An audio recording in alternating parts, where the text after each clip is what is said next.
candy, but gruesome facts exclusive. This ain't a sad song, just wanna share some heat about how my life was little house on the prairie to nightmare on Elm Street. Only share my testimony. See y'all out there like me, ain't no more being discreet. Time to war in these streets, not over flesh and blood, but over these principalities. The devil really thought he had me, but I got Christ on it. Yeah, I got Christ on it. I got Christ on it, yeah. Coming from the trenches, ain't nobody really listening. They just wanna make assumptions about your life, creating distance. It's resistance, pay subscription, demons lurking, that's their mission. But what you gonna do when you start switching up your position? Lean on God, he's the one that got you this far. Relationship over religion, he's just wanting your permission. Christ has did it, yeah, it's finished. For your life and all your sinning, he wants to show you different. He wants to give you vision. I got Christ on it, he know what it's like for me. All my pain, all my hurt, he walked it out on the earth. He rose us up from the dirt. I hope you know there's more to this life than all the things that you've endured. There's a cure, his name is Christ. Yeah. Oh, his name is Christ, and he wants to get you right. He wants to bring you back to life. Yeah. I got Christ on it. Yeah. I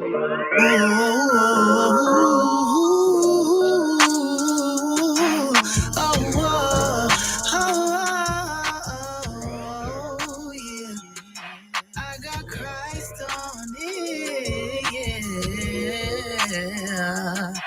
You know, it says in Romans 12:2, do not be conformed to this world, but instead with a transformed mind, be renewed. That way, whatever you have is good and acceptable, and it's the perfect will of God. So no matter what you're going through in this life, no matter what your life has given you and thrown in you, just know that if you put Christ on it, everything gonna work out.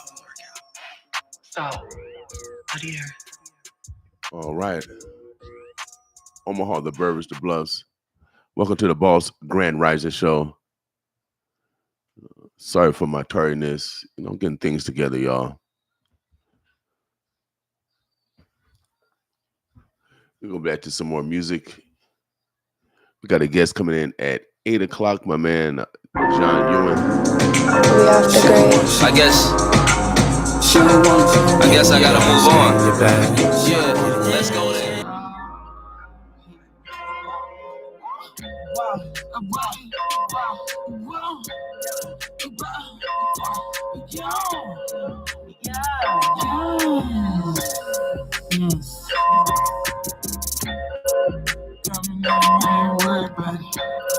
Shawty gave me, I ain't worried about it.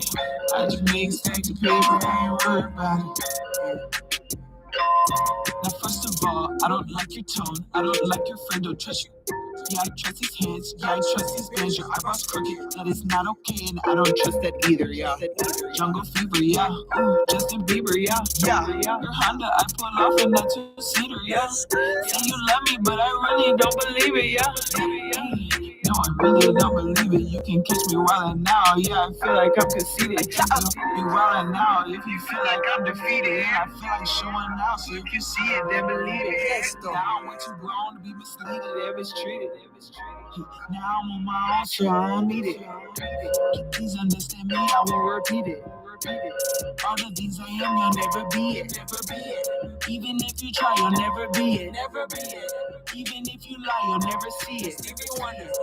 Look at my numbers, undefeated. Look at your numbers, you're defeated.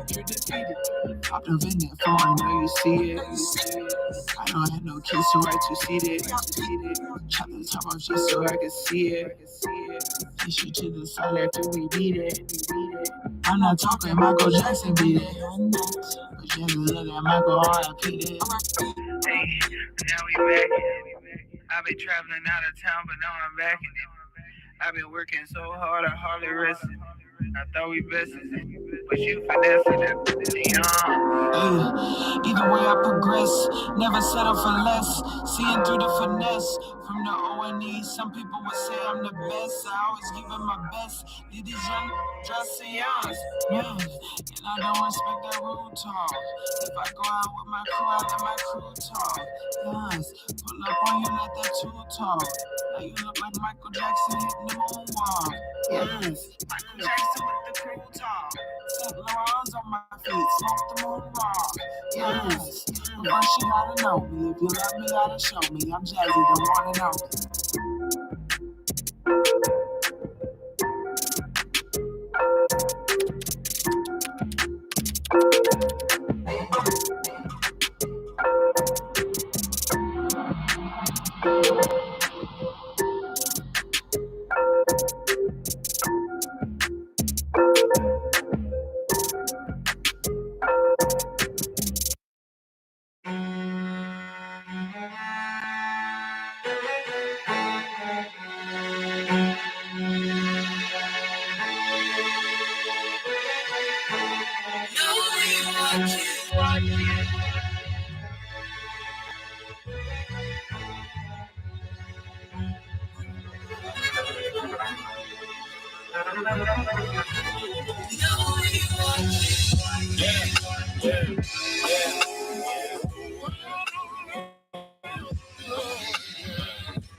I love you just the same. 'Cause you, oh, you make me wanna do everything.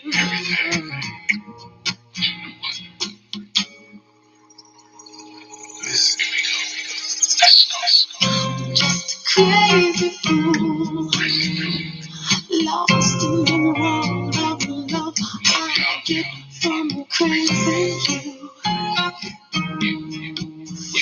Oh, I'm so strung out, thinking about the crazy things you do. Crazy you.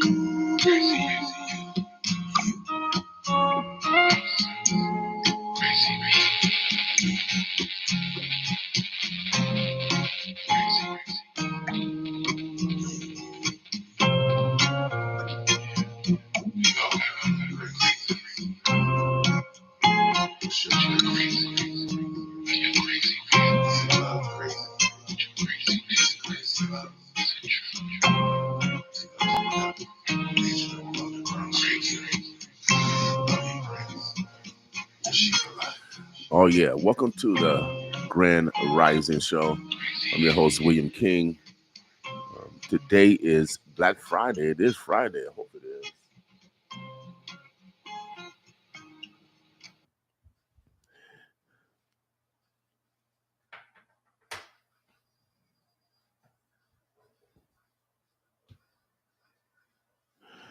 Like I said, today is Black Friday. We encourage those of the Black diaspora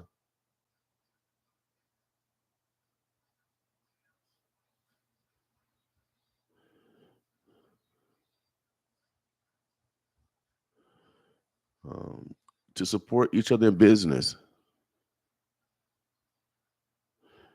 That's our responsibility. And we encourage our neighbors to support Black businesses because Black people spend money with everybody every day. We are a research radio station. Our goals is to modify our behavior so we're better individuals, better family members, better citizens. And one of the ways to build a different community is doing business. We're very purposeful on that, without a doubt. We got a guest coming in, candidate for Mayor John Ewing. I think he's outside, so I'm going to take a quick break and go get him. Be right back with y'all. A recent moment of reflection brought tears to my eyes. And if those tears had words and they could speak, it would sound this way. Walk with me. Conquer depression and realize it ain't even leaving. My lady questions my motive and me to why I'm breathing. Suicidal, not even. I'm loving life, believing. Blessings coming and going, humbling to receive it. Misbelieving, deceiving, results of overthinking. Mesmerizing the skies, temptations hella beacon. The words I'm speaking, the deacon will start the prayer meetings. They standing feelings from demons and scheming, I don't see them. Rain's hardest, we're deserving the sun. Can't hide, too many run, they become undone. So intense when I commence this penmanship. Look at my lady's eyes like winning the championship. Climaxes like popping bottles, the fullest throttle. Connecting the souls, hey yo, let's talk about it. So many words to say, and I ain't saying them. Her embraces is fading, I'm really needing them. Her embraces is fading, I'm really needing them. Her embraces is fading, I'm really needing them.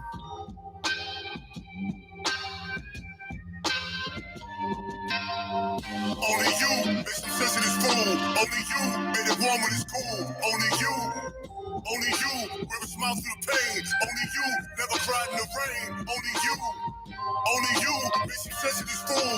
Only you made it warm when it's cool. Only you wear a smile through the pain. Only you never cried in the rain. Only you. The toughest lesson, impression, the mirror's true reflection. With no deceptions, inflection, surviving recollection. When only you can decipher the cryptic message mentioned. Maiden souls won't fall with lacking comprehension. Detention, resting, progression, results of life and lessons. Our blessings, lessons, transgressions, and shades of adolescence. Manipulated sensations of pure hallucinations. Perspiration and condensation to keep them shaking. The closest potent, I'm broken, internal soul commotion. This ill promotion, I'm hoping got you open. Assault and battery, slaughtering vocabulary. Adversary, just commentary. It's Russian Calipari. My body froze from the toes. My fears were self-imposed. Story soul unfold. Imaginations roll. Only you get the fuel for energy. It's a goal.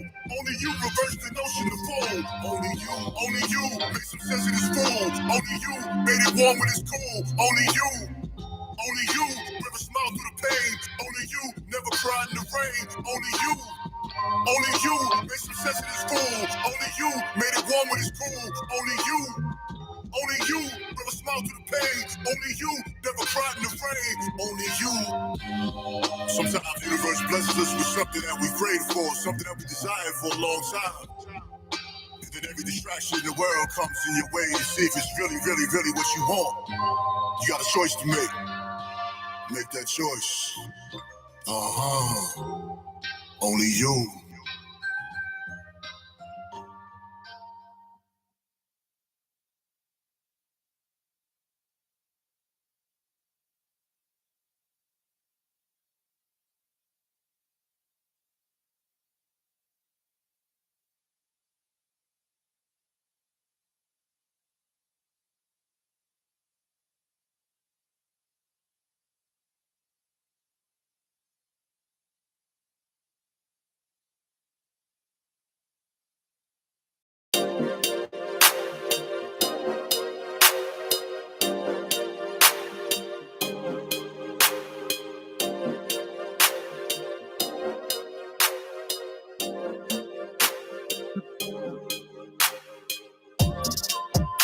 It's an everyday struggle just to get by. This ain't playing, gotta get by. Doing my grind, I'ma get by. Get by, I'ma get by. Get by, I'ma get by. Get by, I'ma get by, I'ma get by. Nowadays rolling too deep. Me and my partners be coolin'. Grinding to get it and stack it up, rack it up, split it up, that's what we doin'. Get to be asking what's up. I'm trying to stay out the way. Head on the swivel, I'm watching the walkers that push on your soul every day. I'm dope. I'm so organic. We pushing product. What? We set the standards. Every day you gotta elevate. Always be pushing to get more. Always be listening to intuition. I promise to God you'll get more. It's an everyday struggle just to get by. This ain't playing, gotta get by. Doing my grind, I'ma get by. Get by, I'ma get by. Get by, I'ma get by. Get by, I'ma get by, I'ma get by. Breaking the moment, I'm different from most. Pops had a hold of my head, bro. Soaking the game up until I came up to a time when I needed to flip more. Niggas be asking what's up. I'm trying to stay out the way. Swinging and switching lanes with the thing. I promise my mama I'll change, but I'm dope. Ay, I'm so fantastic. Ay, you see the drip, where you can have it. Ay, if you really wanna get up and get it, my nigga, there ain't no excuses. Look at your life, and if you ain't satisfied, trying to change up, the deuces. It's an everyday struggle just to get by. This ain't playing, gotta get by. Doing my grind, I'ma get by. Get by, I'ma get by. Get by, I'ma get by. Get by, I'ma get by, I'ma get by. All right, 95.7 The Boss. Oh, it is grand rising, baby. We don't say good morning no more because you know we're God and goddesses in mourning. Well, when nobody mourn. Condolence to anyone that is actually mourning this morning because I know my good friend of mine, he lost his mother. And he called me yesterday to say he was having a tough time. So I just went and picked him up and we just drove down to Carter Lake and sat down at Carter Lake, buy some waters, watch some nature, and just let him think. And because I lost my mom, this is why I do what I do. You know, everybody handles grief differently. And we should be listening to our brothers and sisters, especially if they've lost someone. A lot of times, especially men, they really don't reach out and ask for help. They suffer in silence, and that's why men die earlier than everyone else, because they hold their stress inside. But I want to tell my good friend Slim, DJ Slim, you are a strong man. Anytime you can ask someone for help, oh yeah, you're a strong person, because you know our mind also is an organ, and sometimes it does get injured like a hamstring, and you have to take time out for your mind also to heal, to talk to someone, and even to help you get over, I guess, whatever stage you're going over. So I just want to let everybody know that that there is a God, without a doubt. And if you don't believe in God, because I was just talking to an atheist yesterday, and he said, dang, he wasn't thinking, he thinking about coming to Christian, but he was around a Christian that was cussing a lot. So he said he's gonna stay an atheist. So man, love yourself. Whatever you believe in it heartily, because even that atheist, he treats me like a brother. He treats me more like a brother than a Christian does. So I just want to let you guys know that, all right? I get more love than from an atheist than I get from Christians and my Muslim brothers and sisters. And so let's not judge each other. We call this day Black Friday for a reason. 2, 3, 4, 500 years ago, they were selling us on auction blocks. We can't do nothing about yesterday, but we can do something about today and tomorrow. And so if we're from the Black diaspora, it's our responsibility to support each other in business. If they made money off of us, let's make money off of each other with our unity by support each other in business. And our neighbors, oh yeah, my Caucasian brothers and sisters, my Asian, my Native American, my Hispanic, oh yeah, my Arab brothers and sisters who we spend money with every day. Black people spend money with you gentlemen and women every day. We just want you to reciprocate. Find a Black business to do business with. Now, I brought a Black candidate in. Yeah, he's a product. Yes, he's a product. And you can actually not buy him, but you can vote for him. Oh, yeah, without a doubt, baby. This is Black Friday, and we want to make sure that, you know, the world comes to America because of what our ancestors' blood, sweat, and tears. And we just don't want you to forget about our ancestors. That's it. The blood, sweat, and tears that have built America. And so, oh yeah, we highlight, you know, the greatness, those that have manifested their God-given talents. This brother has manifested his God-given talents, and I think he has $1 billion too. I think he's like Donald Trump. He has $1 billion. Yes, he got $1 billion. Without a doubt, the he's a treasurer, y'all. That's his current job, and he handles $1 billion. Man, I don't know. Do y'all want to call him the Black Donald Trump? No, I'm the Black Donald Trump. I'm the Black Donald Trump. I don't got $1 billion though. I don't have $1 billion, but this gentleman has been a great steward for our money. And the way other politicians have made decisions that have squandered our money, like the $25 million or $100 million to build a juvenile jail downtown. They haven't used the jail yet. See, I should work in the courthouse. I'm a former probation officer, and the bill is empty. So are we gonna make? So I don't know if that's good decision making. But this gentleman, oh yeah, you hear those stories about his $1 billion. No, no, no. He's been a great steward with the money, and I know for a fact if he's elected mayor, he's gonna be a great steward also. He's been a great steward for this community. I think over 30 years of service to this community. Oh, yeah, blood, sweat, tears, sacrifice also because he has a family.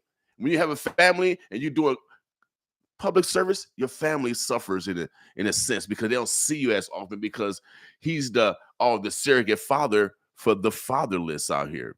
Oh, yeah, I had to brag off of him because, you know, sometimes I get emotional. He said, one time he came to me and said, Bill, don't get so emotional. And I appreciate that because I am emotional sometimes. Everybody have different character. But you know how these stars are, Omaha. They got their own noun, verbs, adjectives, prepositional phrases, all yes, and predicates. To introduce himself, I'm going to let this brother introduce himself. We'll get right into the dialogue because he wants to be your next mayor, without a doubt. How you doing today, sir? I'm doing great. How are you? Oh man, I got great health. It's Friday, and I want to play today. You know, it's warm today. I think we can go outside today. I don't know if we can cut the grass, but it's warm enough almost to cut the grass. You know what I mean? Sure. So the campaign, tell us a little bit about you, because you know everybody always see the lights, cameras, and the action. Sure.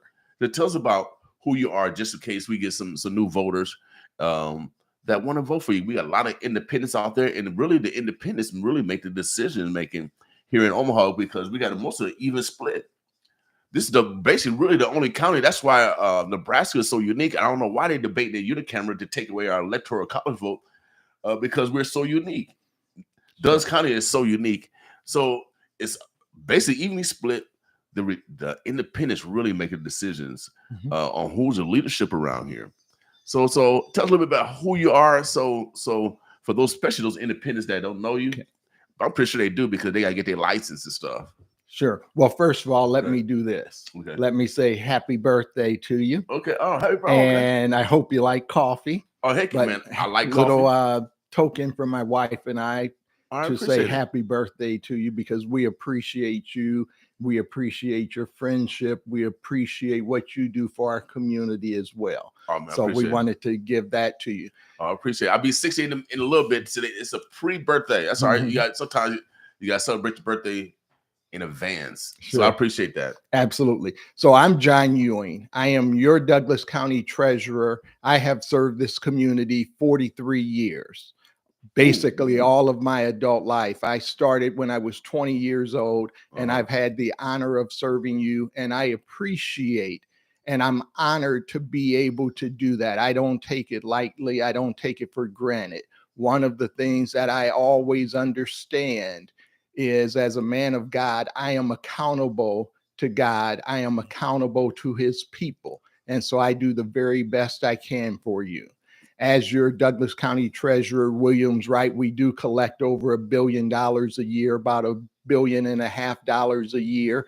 And then we make sure we do a great job of all of our part in that process in terms of the collection, the disbursement to the various entities that provide you services, so that you can get the services that you need in this community. With that, I'm also a great steward in this respect. Most of the organizations in government, whether it be city, county, or state, they take tax dollars and spend tax dollars. We collect tax dollars, but then we're using them to make more money for you. Okay. So what I'm going to do really quickly when I talk about being a good steward is I'm going to tell you that the Douglas County Treasurer's Office cost around $11 million to run, and we make $91 million a year for the citizens of this community and for government to be able to utilize to provide you services. We have an investment committee. We are the only treasurer's office out of the 93 that has an investment committee that has made millions of dollars for you. We also have a dealer center where dealers from across this region, Washington County, Sarpy County, Douglas County, Dodge County, come into our office to get their titles. Because we created this dealer center, we are significantly faster than the other offices in the region, so they come to us. That's about $7 million a year. Okay. When I became the treasurer, we collect state sales tax when people register new vehicles. When I started, that was $75 a month commission, or $900 a year. I was able to go down to the legislature, and I want people to understand, work with a fellow treasurer who was a Republican. So I work across party lines for you, right, to get that change to where we get 1.5% commission. So now more of that money stays here in this community. Okay. That's over $21 million a year. So we went from $900 a year to over $21 million a year. Wow. We also have managed our savings and been able to put that money into various instruments to make millions of dollars for the citizens, the community members here in Douglas County. So those are the types of things that we do that goes beyond just the standard role. Okay. One of the things I look at is I don't just look at the role as it's defined. I look at the role and try to expand that if I see an opportunity to serve the citizens better. One of the things we do is we have an online tax sale. And Online with that, tax sale. yes, So, okay. when we sell the taxes that weren't collected, we collect another $8 million there that would otherwise not be collected. Okay. And so that then is used to provide services, whether it be the city of Omaha, Douglas County, your school districts, OPS, West Side Community Schools, Millard, Bennington, and Elkhorn, Douglas County West. We provide those services so that they have the revenue they need. Okay. And so we're being great stewards of the tax dollars. As mayor, I'm going to do the same thing. One of our thought processes is I'm going to deliver you services without breaking the bank. So we're going to make sure that we're efficient in how we deliver services within the city as well, and how we manage that money that does sit in the reserve fund and sits in other places so that we can maximize the return on that investment. Now, there's not a few people that have won a county-wide race. So the county is bigger than the city. Yes. So Mayor Stouther is going for, what, 16 years? Yes, this would be her fourth term. Fourth term. Her last budget, 40, and you're a police officer, former police officer also. Her last budget, 43% of her budget went towards the police. The fire department was kind of like begging. They had to get a grant.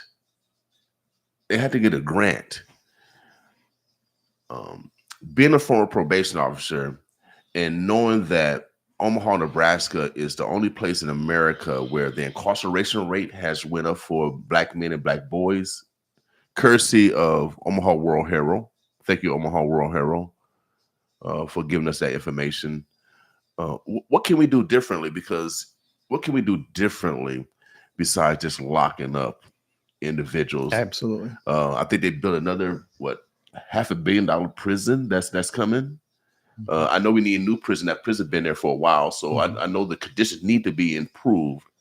Are they going to close that one down, or are they going to keep two prisons? We only got 2 million people in the whole state. We got several cities that's bigger than the whole state, like New York City, LA, Houston, Dallas.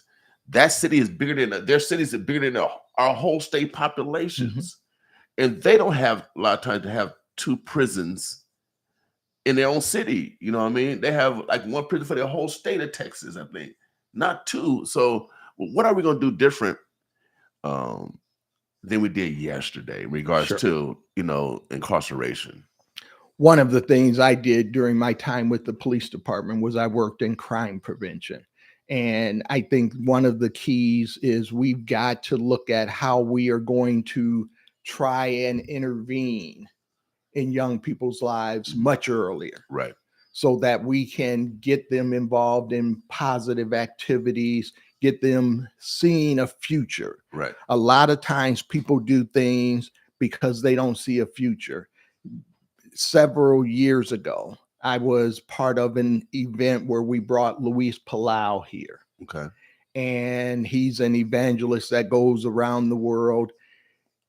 After he was done speaking, he waited for me because he wanted to talk to me. He had been driven around the city. He saw the poverty. He saw the difference between North and South Omaha and the rest of the community. Right. And so I think we've got some work to do in the economic area as well to make sure we give people opportunities to have great jobs and our young people have opportunities to have internships and summer jobs like I had when I was growing up. Mm-hmm. But with that, he asked me a question. He said, "What made the difference for you?" I had never really thought about it before in my life, what made the difference. Mm-hmm. But what made the difference for me was hope. I didn't know anything about college Mm-hmm. at 12 years of age. Right. But I knew I was going to go to college and I knew I was going to be successful. Right. And so what we've got to do is we've got to invest in our young people. We've got to expose them to career opportunities. We've got to expose them to educational opportunities. We've got to get them to have a sense of hope. Mm-hmm. Because my friend Brenda Council says, to those who don't have hope, consequences mean absolutely nothing. And so we've got to get them, move them from hopelessness to hope. Right. And we've got to make sure as the city, we're looking at investing and partnering with the philanthropic community, the nonprofit community, to be able to provide this sense of hope and see opportunities. I've been involved with a lot of positive groups like the 100 Black Men. I've been a board member, board president, mentor, part of the advisory team for the executive directors.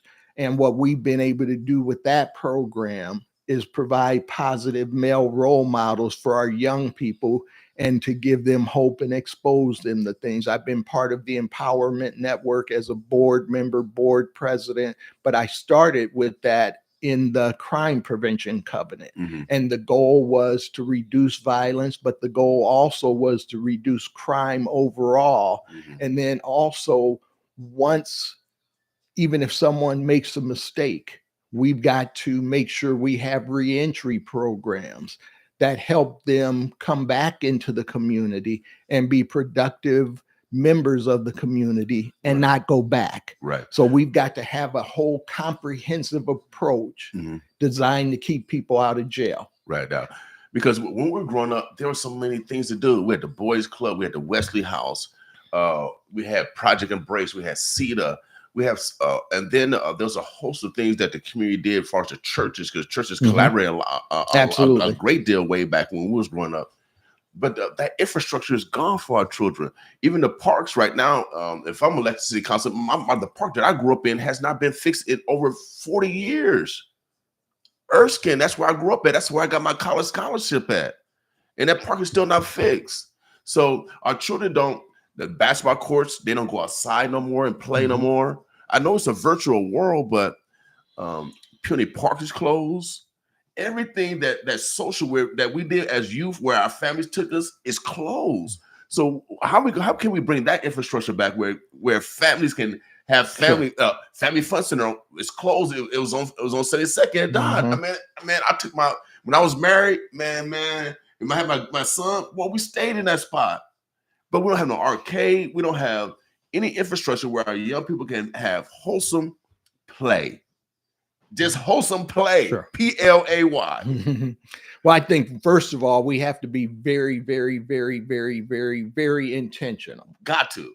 That's the most important because thing. We haven't. Every other administration has been blaming our young people on Dodge Street. I remember growing up. You can't drive on Dodge Street. They mess with the white kids. And every kid, I don't care what color you are, you can't drive on Dodge Street. You can't drive on 30th Street. They restrict you so much, the young people over time, these politicians over time, because I'm from here. They restricted. Now these young people are leaving because there's nothing to do. There's no infrastructure. The kids on social media want to keep a bar open because we have, that's not in our community. That's downtown. But that's the only place where young Black entrepreneurs and as well as, what do you call them? Young professionals, because I see a lot of urban league young professionals down there, and they're very intelligent young men and women, but they don't have nowhere to go in North Omaha because the infrastructure is not there. So what I mean, we had so many places. Oh man, there's so many clubs. I mean, so when you got so much stuff to do, it's hard to run into your enemy. Sure, absolutely. One of the things I want to do, like I said, is with our young people. Right. I really want to look at developing programs and partnerships so we give them exposure Mhm. to the possibilities of life. With our young professionals in particular, Mhm. I really want to hear what they have to say. Mhm. I think a lot of people pay lip service to it, but here's what I know. Right. The state of Nebraska loses a net of 4,500 young professionals per year. Wow. So we might bring in a couple thousand, Mhm. but then we're losing 6,500. That's not sustainable. Right. We have got to look at what do they need Mhm. to be able to build a life here. Mhm. What we look at is we look at Omaha's a great place to raise a family. Right. It is. And it is. It is. It is. It is. But some young professionals don't have a family yet. Right. What are we going to do to attract them, to keep them Right. here? Right. Some young professionals may never have what we call the traditional family. What are we going to do to be attractive to them? So one of the things we're going to do is we're going to set up 1 or 2 listening sessions that people will hear more about, but we want to hear what people in this community Right. want, Mhm. not just what I think. Right. One of the things I did in the treasurer's office, so people understand how important this is to me, I was pretty sure I knew what the citizens of this community wanted when it came to the Douglas County Treasurer's Office. We still surveyed the citizens for the first 4 or 5 years, at least once or twice a year, making sure, first of all, we knew what they wanted. Right. Secondly, we wanted to make sure they knew what services were available as we were rolling out new things, because at the end of the day, most politicians, and I tell people I'm not a politician, I'm a public servant. Okay. Most politicians think they have all the answers. Okay. Yep. Public servants listen to you, then they develop a plan. They tell you what that plan is, and then they keep their promises. Right. If you look across the history of Nebraska and some of the elected officials, Mhm. I'm not going to name names, but if you look, you will see where they've made you a whole lot of promises, Mhm. told you all the things they were going to do. And then when they're done and they moved on to the next office, you look back at their time in the office they just left, and you have to ask yourself, what did they do? Right. Now, I made you 3 promises as the Douglas County Treasurer. I said we were going to restore public trust. Check. Right. I said we were going to restore fiscal integrity. Check. Right. I said we were going to utilize technology to serve you better. Check. Right. Check. Check. Right. I kept my promises to this community, and I'll keep my promises to be very focused on economic development in this community, so we get people high-paying jobs. Mhm. And we get long-term sustainable jobs. We can't just keep building things, Right. which gives us construction jobs, Right. but nothing after that. So what I want to do is I'm wholeheartedly in favor of building nice things for this community. Right. But I also want to build things that create long-term jobs and sustainability. If we can strengthen the households in our community, that goes a long way to helping those parents, Mhm. those grandparents who might be raising their grandkids, to be able to provide some of the things that you were talking Right. about earlier. So Right. it's a partnership. Right. It's a partnership with the philanthropic community. It's a partnership with the nonprofits. It's a partnership with government. But then most importantly, it's a partnership with the members of this community. Right. So that's what we need to do in order to bring some of that stuff back. You mentioned CETA earlier. Mhm. Well, that's where I got my start. Right.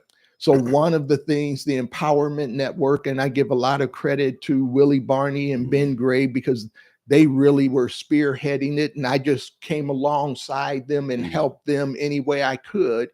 but we started a summer jobs program, Step Up. And even now, I can tell you the Empowerment Network, I'm the board vice president now after having been president for a number of years. We're looking at expanding the number of summer jobs so that we can impact more young people and we can expose them to work and we can expose them to the soft skills that you can't get just by sitting on the computer or playing on your phone. So we want them to be able to interact with people and be able to go to a job and be successful. And so we're going to continue the coaching that we do, but we're also going to look at trying to expand that so that they have that exposure. Those are the things we need to do to help our young people get that start. All of us had something or someone that pushed us, that inspired us. And we have to do the same thing now. Without doubt. I got a couple of questions from the audience, Brother Michael Watts. If Governor Palin's property tax reduction comes to frugality, what impact would it have on the city of Omaha and Dutch County budgets? Well, one of the things people should know is that when they passed the legislation they passed last year, that put lids on the amount of property tax that local governments could raise in order to provide services. So those things potentially could hurt city and county governments as they look at providing services. So we'll have to see how it all works. I think you're going to have to be very smart in how you manage the budget, much like I've had to be when I was the Douglas County treasurer. We've had times where we had to have 4% cuts in our budget in order to help the county meet their budget requirements. So I've done those type of things. We may have to do some of those things in the city as well.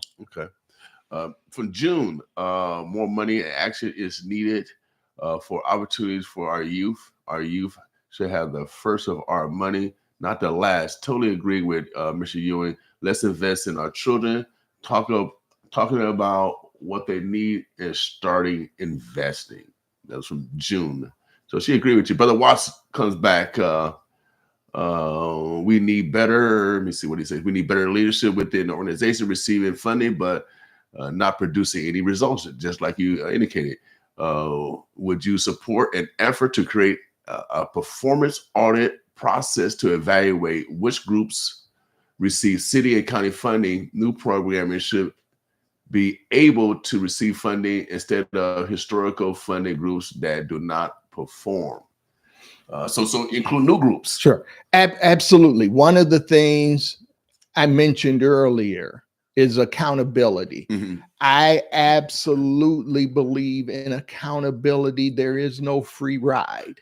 You have got to perform. If I didn't perform as your Douglas County treasurer, you shouldn't have reelected me. But quite honestly, I'll share this because I found this statistic very interesting after seeing an article that was critical of the Democratic Party in terms of their candidates. In my time in electoral politics, I've received 664,892 votes. Wow. Which is triple the number of all the other candidates in this race combined. So I've been accountable to the people of this community. And I will be accountable as mayor, and I will be accountable for whatever we do, whoever we partner with. If they don't produce the results that we talk about before the partnership. See, I think what happens is a lot of times people develop partnerships and there's no metrics, there's no discussion on what we expect the results to be. And at some point, you've got to start having those conversations and say, okay, we're going to partner with you, but here's what the expectation is. Do you agree with these expectations, or do you have some other thoughts so we can come to an agreement on what the expectations are? That's what I do in my office every day. hold people accountable. And when they don't perform, they have accountability. If they do perform, then they're rewarded. Right. And I acknowledge their great performance. But I think it's a combination of recognizing when people do well Mhm. and extending an even deeper partnership. And when they don't, having that accountability. Right. It's tough, but you know, this is people's money. This is people's lives. Without a doubt. And the only way to have longevity is to do things right. Absolutely. Period. Brother Watts, also, there's a lot of groups you're involved in, been hosting listening sessions, forums for years. What new information from the community are you looking for? I'm always, Brother Watts, one of the things is, as I said earlier, I have been involved in a lot of things. I've been involved in about 70 major committees or boards. I do have a lot of information. One of the things I look at, however, is that I am a continuous, lifelong learner. So every time I look at sitting down with someone, I'm looking to learn. So there may be a tidbit that I didn't know. Right. There may be something really important that I didn't know. And I want people to be able to give me that information. I interact with people all the time. I sit down with people all the time because I want to be able to have the groups that I'm a part of make a difference rather than just exist. And I want to make a difference as a human being rather than just occupying space. There's a saying that I love that says, your service is your payment of your rent on this earth. Right. And so I want to be able to pay the rent. And I want to be able to do that every day. It's not what you've done in the past that matters, is what you're going to do in the future. The past only shows people what you're capable of and whether or not you kept your word.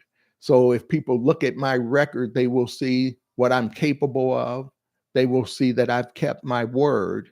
They will see that I've tried to honor this community. And now when I tell you I'm going to focus on economic development, I'm going to look at ways to retain our young people. I'm going to look at making sure Omaha is the most inclusive city in America. You can believe that's what I'm going to be working for, because here's one of the things that people miss.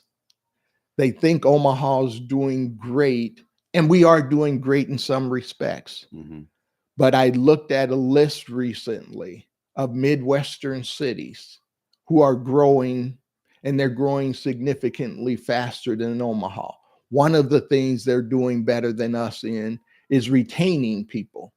The other thing they're doing better than us is creating jobs that are high level jobs and bringing people in to the community as well that have a high level of education and the ability to help fill those jobs.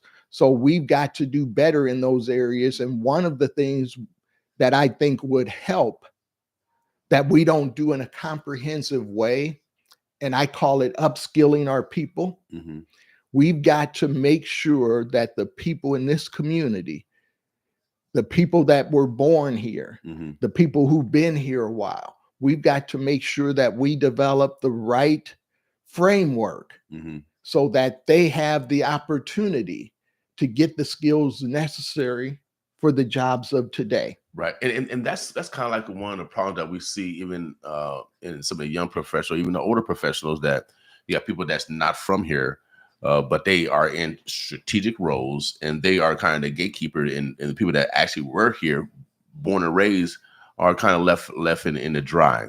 I've experienced it. I'm from here, but the only way to navigate it is through relationships. Sure, though. absolutely. It still comes to relationship, regardless if you are helped or not. Relationships is always the default to if you're going to have longevity or success. Yeah, and I think we have to embrace people that come here. Yeah, we got to. We have to. Especially us, we've got to make sure that they feel welcome here. Mm-hmm. But then we've also got to make sure that we're making the proper investment, and people who have been here get the proper opportunities as well. So it's a combination approach. It's not either or, but we've got to be very intentional about making sure we build our economy based on the people that are here. Because here's one of the things that I look at. I'm a Nebraska football fan.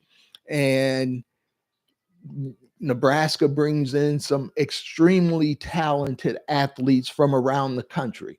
You got to do that in order to compete. Right. But they also have a base of Nebraska boys that have talent and have just that little extra heart. I think the people who have been in Omaha all their lives or a long time, they have that little extra heart and that little extra care and concern about the success of this community. Right. So we've got to take advantage of that and recognize that the people who've been here care. Without doubt. And we live by our name, Omaha, which means to go against the grain. Shouts out to our neighbor brothers and sisters. We made different over here for real. Omaha and Chicago is one of the two cities where Black people did not follow their slave masters. Black people mostly came up here for the stock exchange, for the industry. Yes. Period. So you got independent thinkers over here.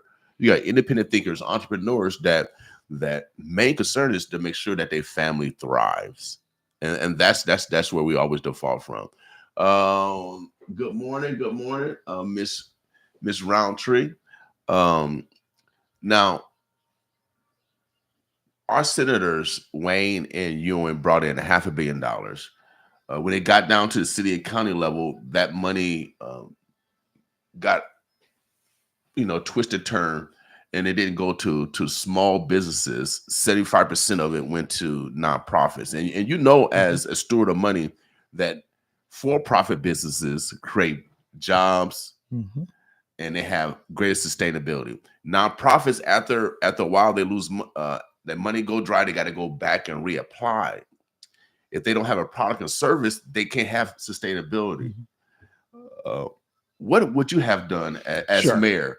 With those funds, because you grew up in North Omaha. Black people have a lot of racial problems in how they was treated in Carter Lake. There's been plenty of Black men killed. The last incident that I know of, there was a Black grocery store that was burnt down in Carter Lake. See, I'm from this community, so I know these stats. So it's kind of hard for me to, especially when you had a rise on 24th Street, it's kind of hard for me to put money somewhere else when we know where I'm from here. I'm from here. And so people that's not from here making a decision to put money elsewhere, and the people on 24th Street, 30th Street, 16th Street still suffers today. Sure. So let me give you a very long answer because there's a lot of parts to that. Okay. The first part is we don't have as good a business infrastructure as we need. Right. So I'm going to be very intentional about developing small businesses, because small businesses are the number one employer in America. And they can be here in Omaha as well. I also know that the largest employer of a lot of ethnic and minority groups and even Caucasian people in this country are the largest employers of their group. We are not. Right. So we've got to develop businesses that are bigger than mom and pop, or bigger than the family, so that we become employers. So if you develop that infrastructure, then you have more Black businesses to be able to invest in, more Latino Right. businesses to be able to invest in.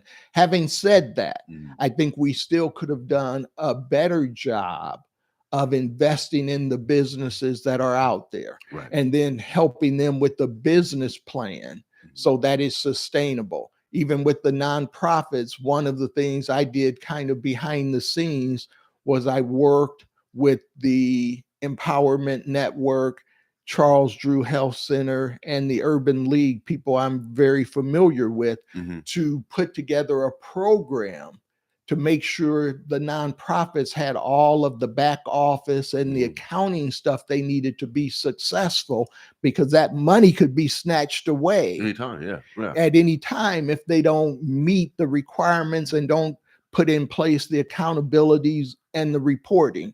So I tried to make sure we have that in place. Now it's available Mhm. for people if they want to use it. I can't make anybody use it. I just try to look at what I see as the potential issue and then try to address it Right.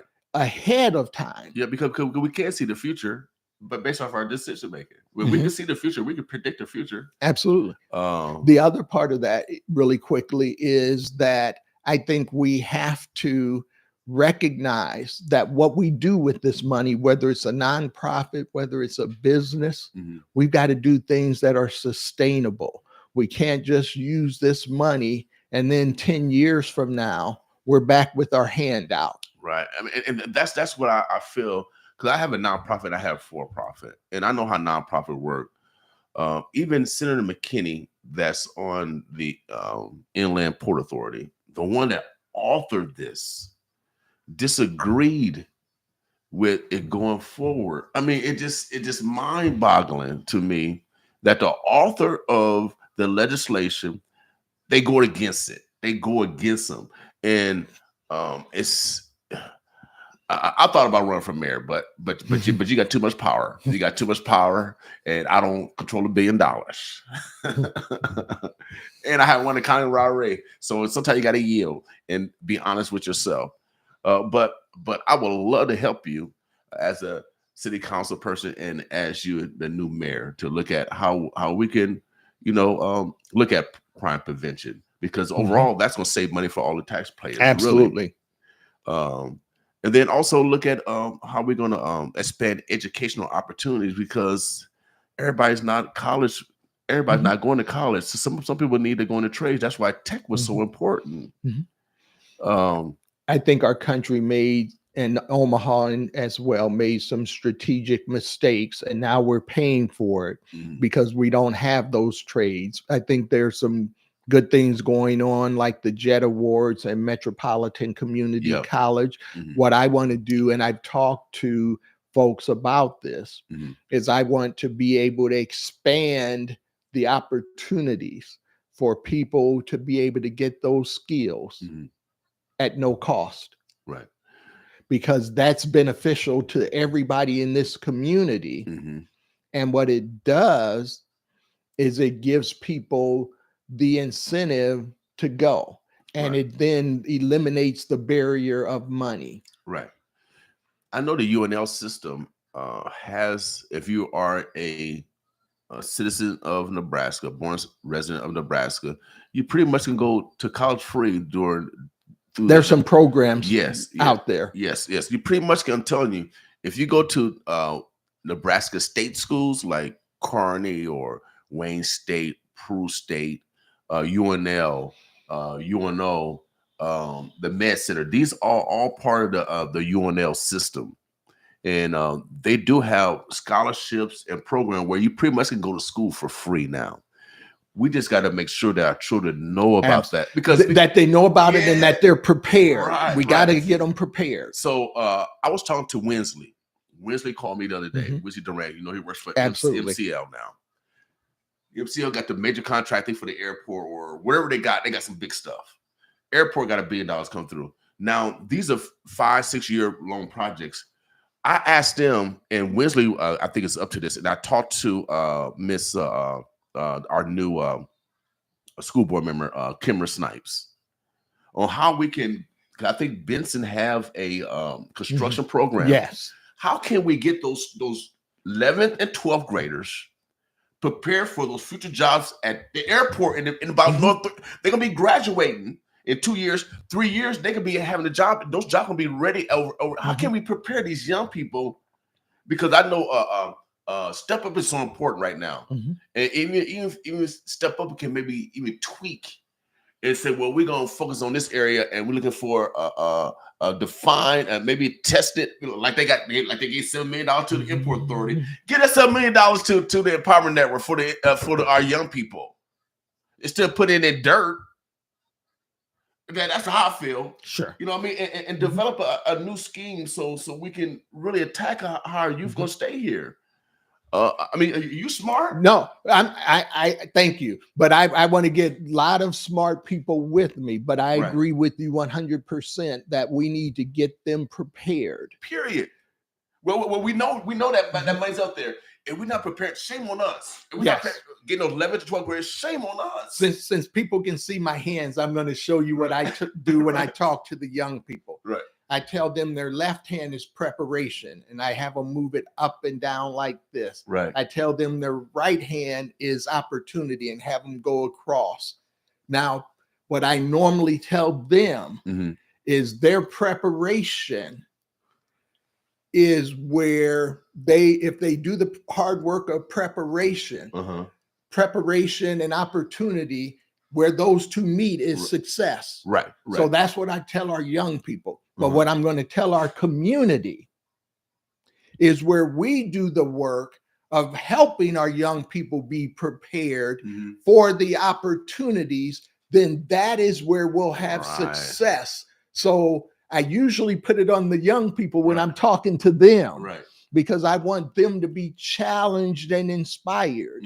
But I'm putting it on our community to say we need to help our young people be prepared so that they will have the opportunities and be ready for those opportunities.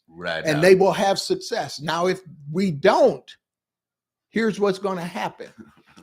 Opportunity will pass them by all of their life because they won't be prepared for the opportunities. And shame on us if we continue to let that happen. Without doubt. We got some more comments. Let me see, brother. Miss Roundtree, let me see, brother Watts said, would you, let me see, I don't know why they hide this stuff. How would that work when at a recent meeting, we're talking about lower student numbers at MC and trouble getting scholarships out? Interesting, because I know MCC is the largest, it has the largest student body of Black students, MCC. Here's what we have to understand as a community. With community colleges, 85 to 90% of those folks are going to graduate and stay here. So we have to make that investment. No excuses, no ifs, ands, or buts. We've got to make that investment because that's going to keep people here who then can go out and make $80, $90, $100,000, maybe open up their own plumbing business, their own electrical contractor business. If we don't do that, then those young people aren't either going to be productive or they're going to leave here. So we have to make the commitment. It's just that simple. Without doubt. Miss Roundtree, William, you know more about the community, better candidate. Well, you know, that's why I'm running for city council. So let me see what we got. You know, sometimes this technology, I apologize. Hold on a second. There we go. Brother Watts, would you work with, hold on a second, I think I read that one. Okay, let's go down here. Someone also started the only growth area that the college was suburban, urban, was it Elkhorn? So may not money issue, but motivation issues. Yeah, it's motivation. The sheet they handed out showed 9% of students at MCC were Black. So I know UNO has less. I know UNL has less. And That's pretty high because we what 10% of the population? Probably about 11 or 12. 11. Okay. Okay. Of course, we need still more people in higher education. Yeah, I think we make the opportunities available Mhm. at Metropolitan Community College. Right. We also have to make sure that those who are ready for a 4-year degree have an opportunity at UNO, Right. and we keep those kids here. If they want to go to UNL, we have to make sure that opportunity is there. Right. If they go to some of the other colleges in Nebraska, we need to make sure those opportunities are there, Mhm. but then try to get those kids back here to Omaha. Right. Right. Now, where did you go to high school at? I went to Northwest High School. Northwest High School. Shouts out to the Huskies. Yeah. Rough. So you're alumni of Lee Terry. Lee Terry is a Yeah, Republican. he went there. Yeah. Did you guys go to school at the same time? I think he was a year or two behind me. Okay. So Lee Terry, Republican, my Caucasian brother and sister. So I'm gonna give shouts out to Northwest today. They got some smart men over there. Mm-hmm. Lee Terry wrote the Local Community Radio Act. That's how we got this radio station. President Obama signed it into law. I had a chance to meet President Obama when he was Senator Obama. I don't know who brought him here. You might have something to do with that. When he came, we was over in Salem. At Salem. Mm-hmm. So I had a chance to lobby then Senator Obama. And when he signed the bill into law, it's important. So as a mayor, you're going against the most prettiest mayor in the history of Omaha. She's the prettiest, all right? And it's tough to be pretty sometimes. But no, seriously. She's been there 16 years. She wants to be here 16 years. Mm-hmm. Is it time for a change? I believe that it's time for a change, regardless of how long you've been in office. Okay. When you make promises to folks during campaign season mm-hmm. that you don't keep when you get elected. Right. And I'll just give you a couple of examples because these kind of things bother me as a community member. Mm-hmm. They bother me as an elected official. Okay. So when you campaign saying you're going to eliminate the restaurant tax, wow, and you don't do it, I have an issue. When you say that the streetcar is going to be taken to a vote and you don't do it, I have an issue. So those are the kinds of things that I have an issue with. Is we should be accountable for how we perform our jobs. Right. If you work in private sector, you have to be accountable. Right. If you work at a nonprofit, you have to be accountable. If you work as a worker in government, you have to be accountable. Mm-hmm. So I believe that should extend to our elected officials as well in terms of doing our job. Right. Now, when you win, what happens to the Douglas County Treasurer? Now, or if you lose, what do you still keep your same position? I don't intend on losing, okay, but I would continue to be the Douglas County Treasurer.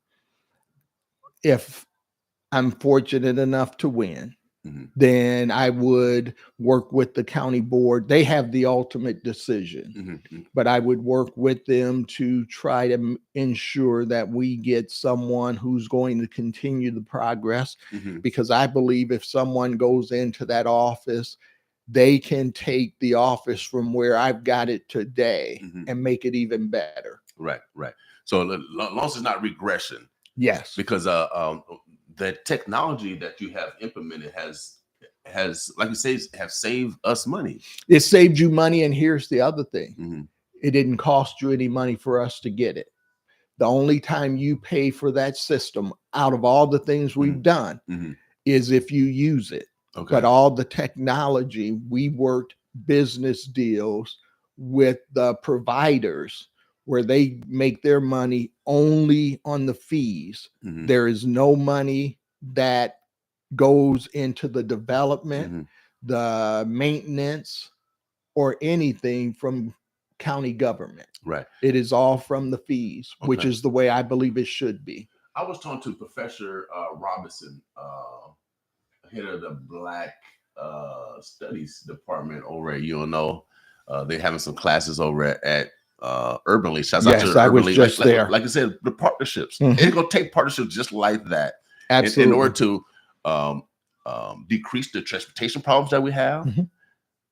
In order so our young people as well as young professionals can have access to those educational opportunities. It's going to take those kind of on purpose, intentional relationships in order to change our paradigm. Being a Black man, and we're dealing with isms and the fear this and fear that. How do you overcome that? Because being a Black man and sometimes we got to deal with all these isms. To me, my first ism that I dealt with wasn't racism; it was favoritism. But favoritism and racism is the same. Both of them eliminate your opportunity. Both of them diminish your chance to excel, to your greatness. How do you handle isms? Because I know you deal with favoritism, and I know you deal with racism, and and both of them are the same. Favoritism usually comes within your race. Racism usually comes from outside your race, but they're still the same. Sure. So how do you navigate that? Being a Black man, actually managing a great steward of $1 billion, because it's not too many. It's not too many, because you shouldn't have to convince nobody. Because most time they worry about people are a good steward of money, usually humans. So you already proved that. So how you gonna navigate and convince maybe a conservative or radical Democrat, Republican, or independent? How Sure. because all these stereotypes that we is come bombarded every day about who we are. Sure. I sometimes feel like I can't win, to be perfectly honest, in terms of all the expectations of me. And so I try not to focus on that. Okay. I try to focus on, I know there are going to be some people in every community that are going to be critical. I listen to what they say, Right. because there may be something I need to do differently, because they could be right in their criticism. Right. So I look at that part of it. Okay. But what I try to do is I try to be the best man that I can be. I'm just like everybody else on this planet. I'm a flawed individual who is far from perfect. I don't meet God's standard of perfection. Okay. Because that's his standard. That's what, forgive me for being the minister that I am, but that's his standard. And because we can't meet that standard, he sent his son, Jesus Christ, to die on the cross and rise again in the payment of our sins. So I recognize I'm not perfect. Right. So I just do the best I can and stay focused on the job, wherever it is. Could be when I was in the crime prevention unit at the police department, could be when I was the deputy chief at the police department, could be Douglas County treasurer, could be whatever boards I sit on. I try to be the best I can, and then I try to discern and get wisdom from God on how I should act. Right. And just do the best I can, because I tell my folks this at work. We could be perfect. And I'll give you an example of where we were almost perfect.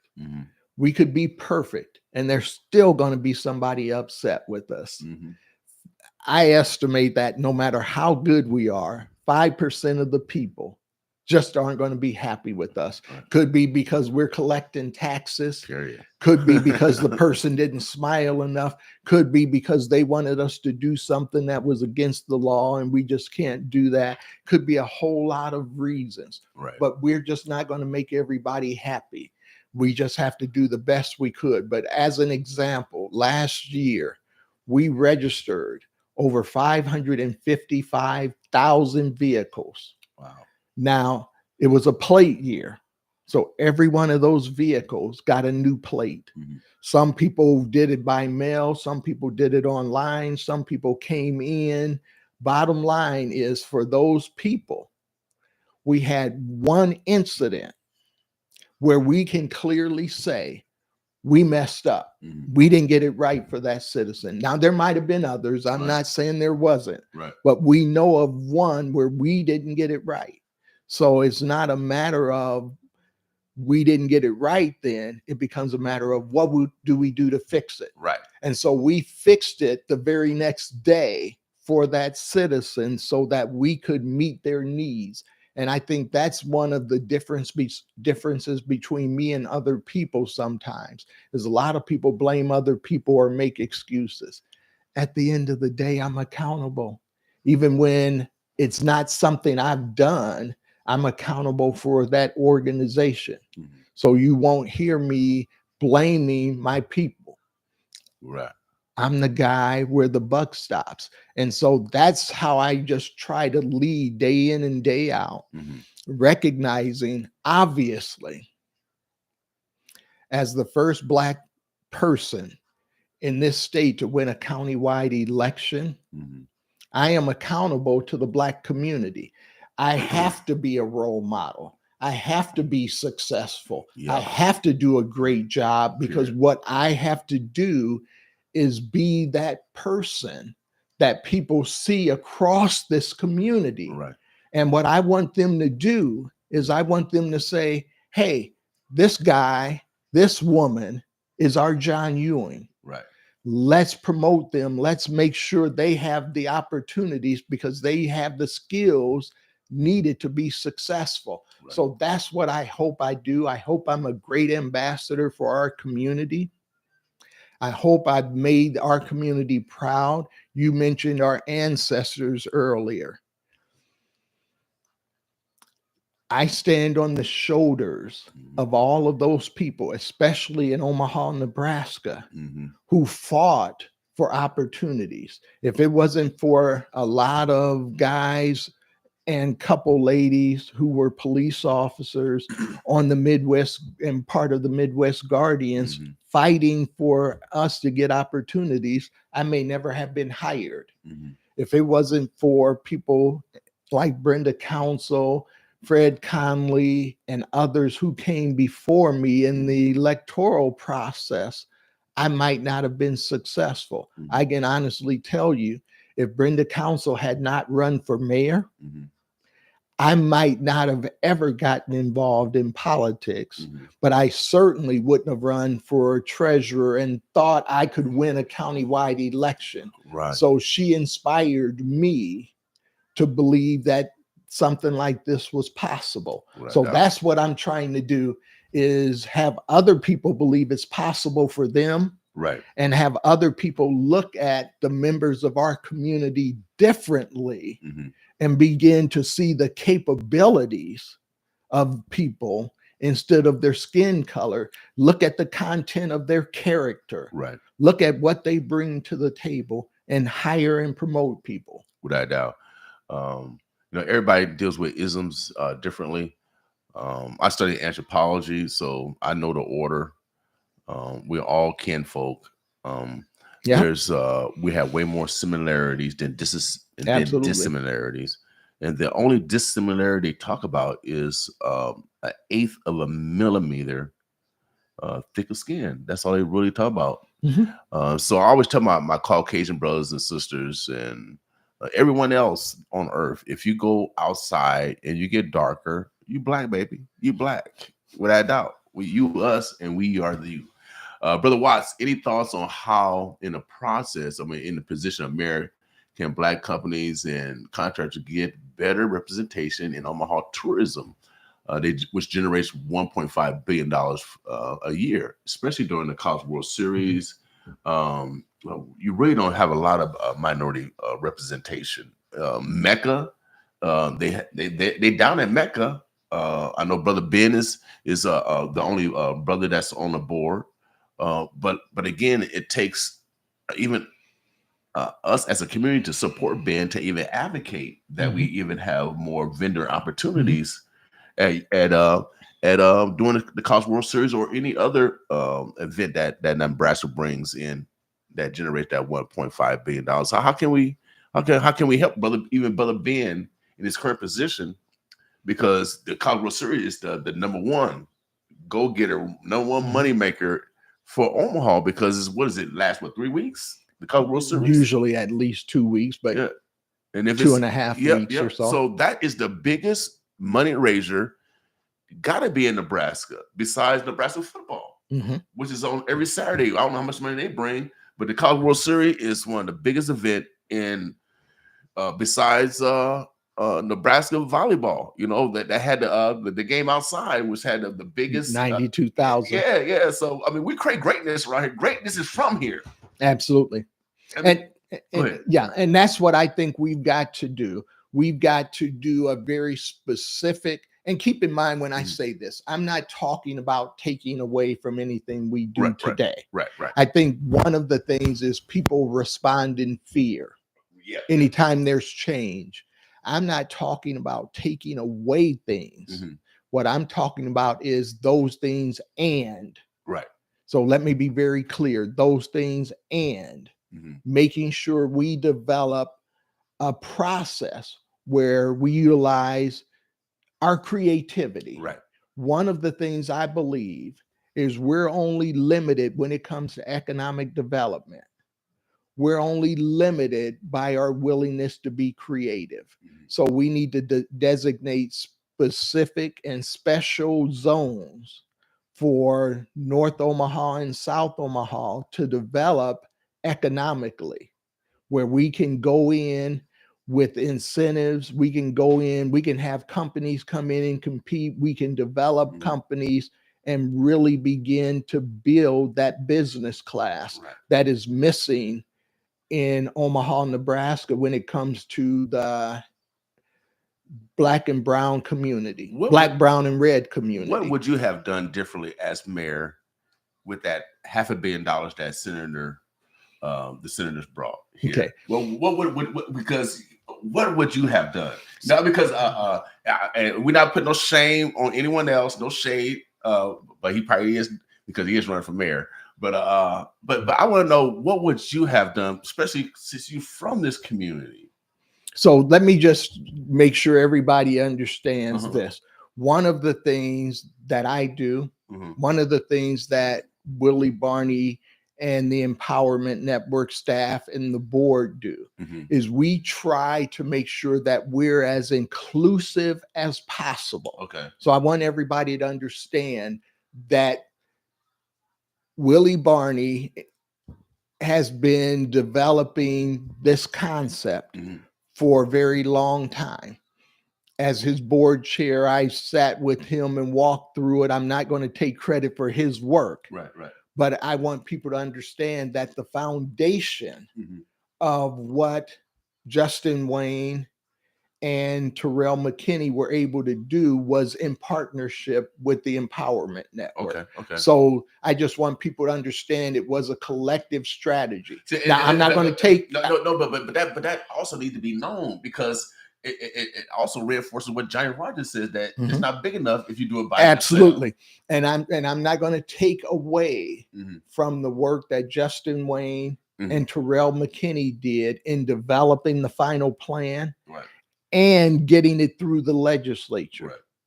So they did a great job as well, but I just want to emphasize the partnership.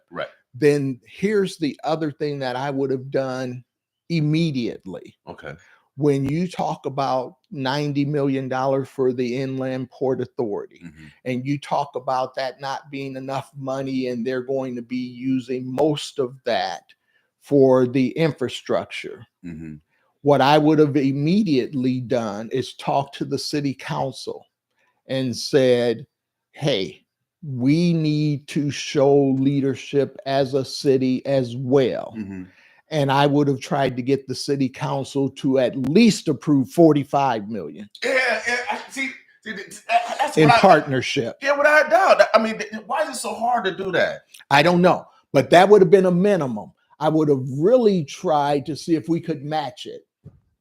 Because quite honestly, we use TIF and we use other programs, and TIF is supposed to be for blighted and extremely blighted areas. Right, right. Is 72nd and Dodge as blighted as North Omaha? No, TD Ameritrade,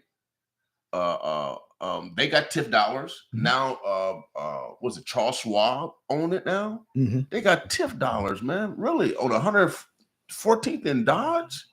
So that's where I talk about our creativity, is looking at how we can be partners on this stuff. Mhm. But I would have immediately, when I saw the breakdown, I would have immediately went to the city council and said, this is what we need to do with some of our incentives, whether Right. it's TIF, whether it's block grants, Mhm. whatever the case may be. We should have been able to come up with a match to help move the process forward, Right. and then also to be able to get jobs by getting business in there right now. Right. Do the infrastructure, do part of it. Let's get some buildings in there. Let's get some companies in there. Let's put people to work. Right.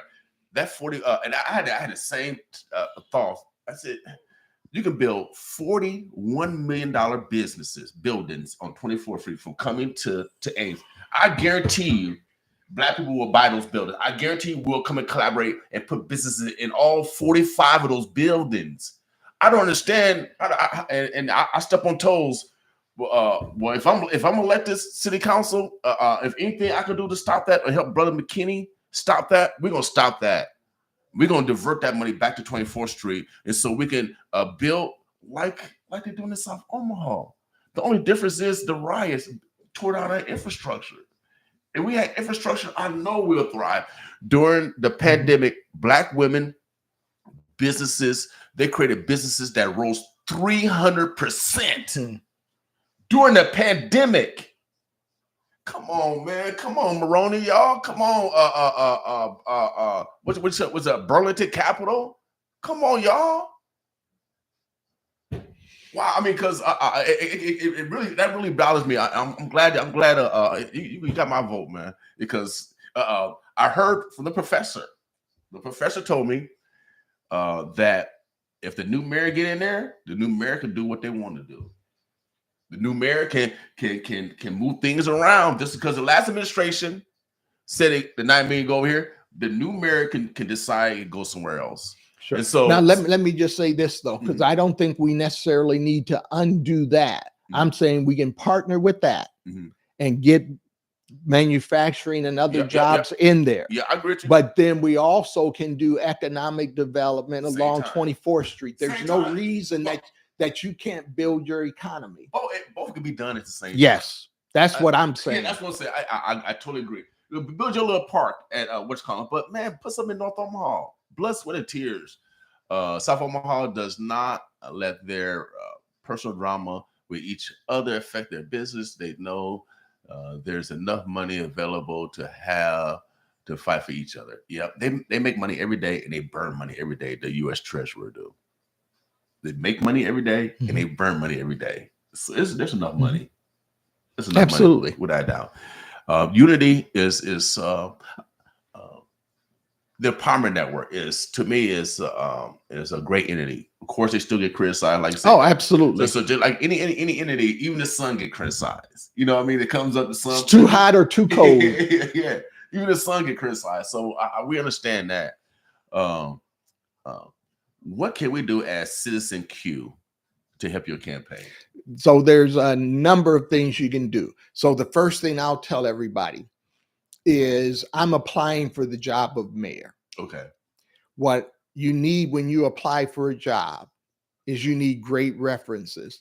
So you need people telling the hiring folks about you. Right. So that would be the first thing that everybody can do, is you can talk to the people you know. The other thing you can do is you can follow me on Facebook, John Ewing for Omaha, and you can share the things I post there in your network on Facebook.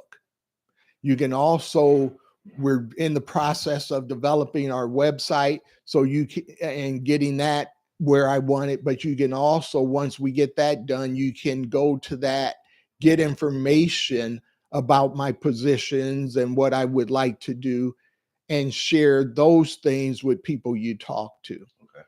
Then let's be honest, it takes money. Mm-hmm. You can go to johnewingforomaha.com and you can make a contribution. One of the things I'm asking people to do is consider making a recurring contribution where you don't necessarily just have to give a whole lot of money at one time, but you can give money each month through the campaign.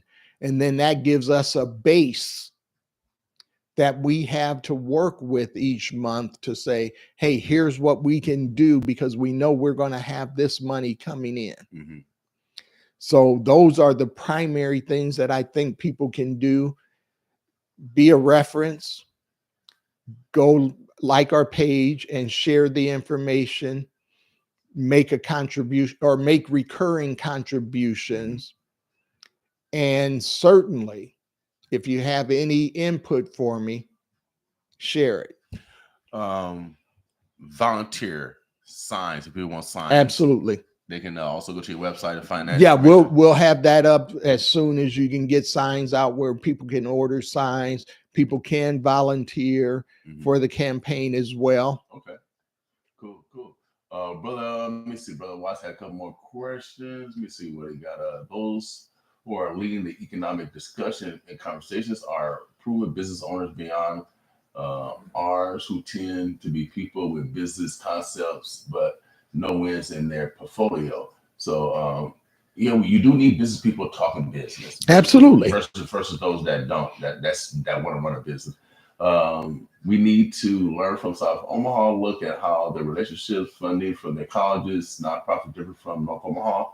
They own higher positions looking for out for their community, ours in high position looking for out. So, I mean, it goes back to unity. It goes back to unity. And it goes back to our churches. And the foundation of God. That's why we call it, yesterday we called it Love Yourself Thursday. We can't love anyone else unless you love yourself. And we can't continue to blame someone else for your lack of non-love. Love starts within self, y'all. You can expect other people to lie, steal, cheat, rob, kill, murder, incest, abort. We on earth. You can expect that. But you can't be honest with yourself.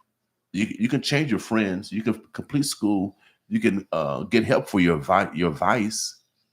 But we got to be honest with ourselves, first of all. And being honest with yourself is a sign of self-love. My good friend right here, he teaches, and I teach this also all the time, that he said it is a sin for men to die early. I got that from our treasurer, Brother John Ewing. And I repeat it because it is, because God put a man here to protect and provide for the family. And if we get sick and die earlier, I think God would be disappointed that we didn't take care of our bodies. And when I woke up this morning or went to bed last night, I had two of my grandsons, 3 and 8, little dude. They black like me, handsome. They tall, they short, dark, and handsome. I'm the one tall, dark, and handsome. But when I hear Papa, when I hear that name, man, I feel like a superhero. I feel like I gotta live forever, and I gotta make sure I gotta develop a conduit opportunity for those young men. Yes. Period. Why do we live if we're not aspiring to make sure that we develop a conduit opportunity for the next generation? Absolutely. When I say that, I want people to understand when a man dies at 50, and I've seen some of my friends die at 50 or even 60, they are cheating God, they are cheating their family, and they are cheating this community out of at least 20 years. That they could be providing leadership, that they could be providing mentorship, that they could be providing hope and inspiration to people. And so I'm trying to do everything I can to encourage us to take care of ourselves so that we can be here. Mhm. It's not, as society wants to say, that we don't have good Black men. It's that unfortunately, some of us are not living long enough to have all of the impact that we could have. Right. And so, even as one example of going beyond your typical role, Mhm. we've done something that no other treasurer's office in the country has done, partnered with the state DMV, the Charles Drew Health Center, Nebraska Methodist College. I'm on both of their boards, Mhm. partnered with them and UNMC to provide for colon cancer screening. Okay. Why? Because Black people have a higher incidence Mhm. and they have a higher mortality. Right. So we wanted people to be aware of that. Mhm. We wanted them to get the little kit to be able to do the test. We won national awards from the largest hospital association in the country. Mhm. We won some awards from the state, but that's the creativity that you can bring to government Right. and be relevant Mhm. in people's lives, Right. not just taking tax dollars, not just sending tax dollars to where they're supposed to go, Right. but really figuring out a way you can impact people's lives. Now, you know how much that costs the citizens of Omaha? I think 0, right? Zero. My favorite price, zero. Right. But I know of at least one person who had 8 polyps Okay. with no symptoms. Now, that person is going to be alive for a few more years. Right. Yeah, without a doubt, health is wealth, y'all. Health is wealth. Brother Watts got some conversation this morning. Most Black churches in North Omaha have displaced the men's ministry and young men's focus. This is a good start for churches to look at because men are missing in the church. That's the common denominator, y'all. Every time I see, every time I see a Black pastor at community meetings or events, I try to always ask them where are the deacons and male members at these events. Yeah, wow, yeah, that the leaders have dedicated groups and sponsors, supporters, preachers who are considered leaders should never show up solo. Malcolm X showed us that. So, because how he died.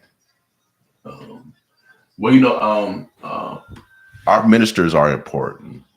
Our minister, because that's without the foundation of God, without my family would never have survived without Greater New Hope Baptist Church and the neighbors where we live, because my mama couldn't read and write, so she had to depend on her neighbors, y'all. You know what I mean? That's why God said, "Love thy neighbor." And so that's how my family actually survived, by the love of our neighbor. Larry Food Station, he gave credit to the projects. These were our neighbors. See, this he gave credit to the projects. The poorest people on in the city, the grocery store right across the street gave. I don't remember anyone stealing from Larry Food Station. You know what I mean? I don't remember anything. Wow. I don't remember them ever getting robbed. Yeah, I don't remember them ever getting robbed when I was on the police department. Right. You know why? Because they were great stewards. They were great neighbors. Why can't we get back to that, John? I mean, why can't we get the businesses and which was supported by the politicians of that day? Well, we have to. That's part of what we have to do. We have to be more intentional. Right. We have to recognize one of the things that's pretty neat that I'll share really quickly is the Empowerment Network with our Crime Prevention Covenant developed 360, which eventually led to the reduction of homicides in our city, which really means young Black men aren't dying because we were the primary victims of homicide. But we did that and were recognized as a model community by President Barack Obama's foundation under his My Brother's Keepers alliance. Right. So what we have to do is remember that we are our brother's keeper. Right. And we have a responsibility to our community. I tell people this, and I'll be done unless you have more questions for me. We have to seek the specific opportunities that God has for us. We then have to see it. We have to seize it. Right. And then we will have success.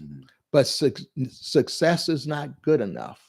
Once you move to success, you have to keep going and move from success to significance. The only way you can be significant is if you're impacting other people's lives. So I challenge everyone who hears this, sees this, if you are not moving from success to significance, if you are not impacting other people's lives, you're not inspiring them, you're not encouraging them, then you haven't done your mission. Right. And last thing, I just thought of this. There's a young man that a number of you probably have seen on The Voice, Dreon. Yep. And we play his music on air. One of the things that I do from time to time is I go up to Northwest High School. He's a Husky as well. Okay. But I go up to Northwest High School in about 2014, 2015, when he was a student there. I talked to him and a number of young men. I took them down the hallway at the end of that time. And I showed them my picture on the Northwest High School Hall of Fame. Right. And I challenged them to live a life worthy of being in the Hall of Fame.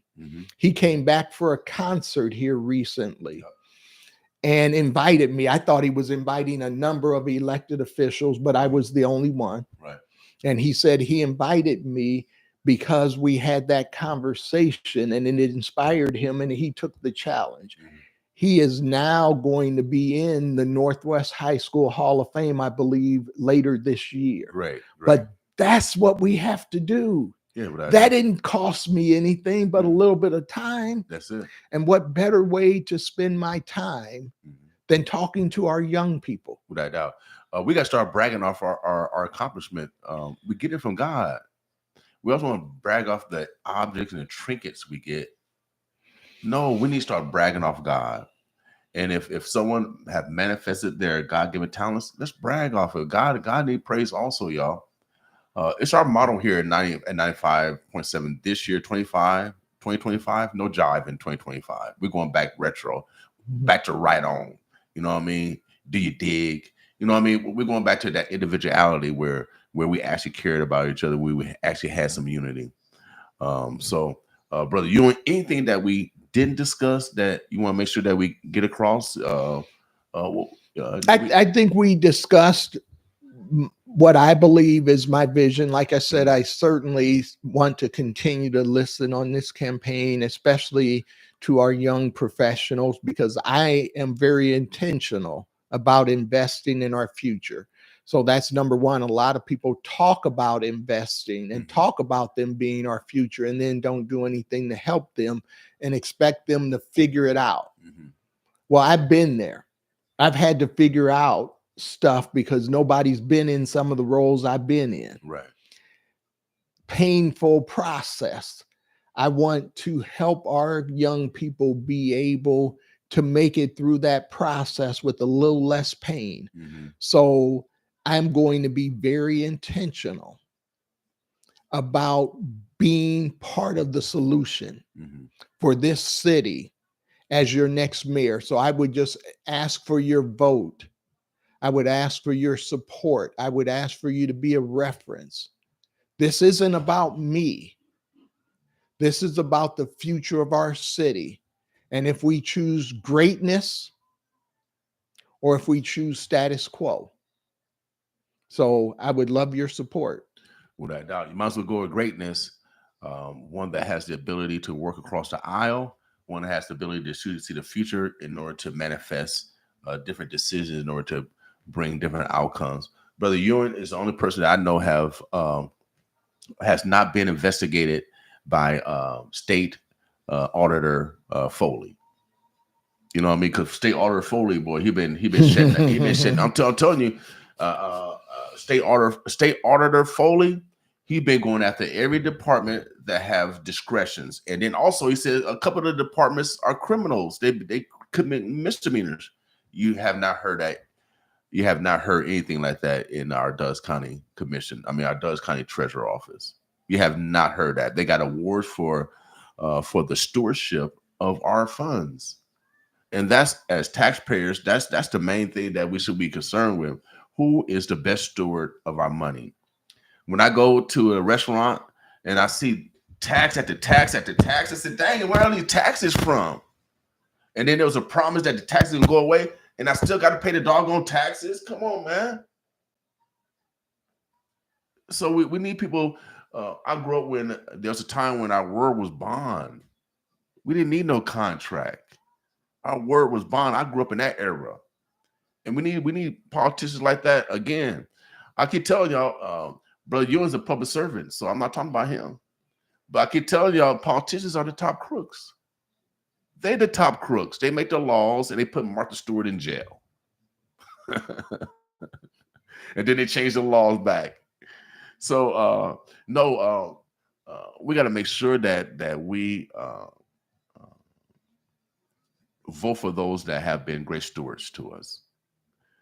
We can't even separate our decision making. Absolutely. We got to make sure that we make the right decision for our pockets right now. And that's why we send politicians to lead us in order to make the best decisions. So economically, we can send our kids to school, we can go to the grocery store, and maybe have some leisure time every once in a while.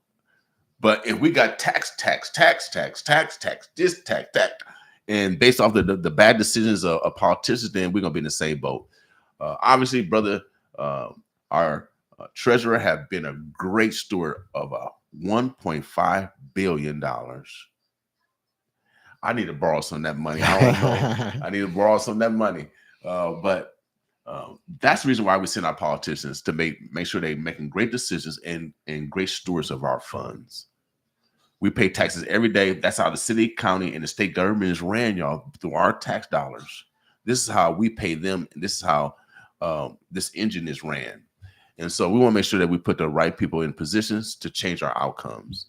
Right now, North Omaha have been left behind.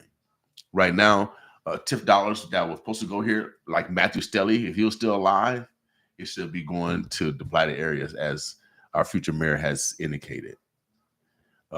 We should be leveraging that $90 million is sitting in the bank right now. Why can't we get $45 million of that? It's in the bank right now. They'll need approved $7 million. Why can't we use 40 million like our future mayor has said? Hang on though. 45 million additional in it. Okay. So that's what I'm talking about. Okay, is 45 additional to the 90. Okay, I like that. That sounds even better. That's what I'm talking about. We could have put in. So that opportunity existed. It always exists. You just have to be intentional about what you're going to do. Oh man. So y'all could have kept your 90 million and could have got us another hat. Oh man. See, we need you at the table, Brother Ewing. I don't know why y'all got non-money people at the table. He the top money man in the city. Why you wasn't at the table, brother? See, that's what I mean. That jealousy, that envy, that super ego, and ego. We got to put the people that have the most knowledge at the table to make to negotiate for us, y'all. We can't be jealous and envious because we didn't so-called take the lead. He run the biggest budget probably in the whole state besides the state guy. State treasurer. They probably collect more. Yeah, because he got the whole state. I think they got audit also. I don't think they came out too good. But Brother Foley, I gotta interview Foley because he like you. He's financially astute of being honest with the money. Mhm. Y'all the same. Is that your brother? Because imagine $1.5 billion and not making a mistake and not being scrutinized and get awarded. I can't imagine what would you do with the mayor's budget? What would you do with that budget?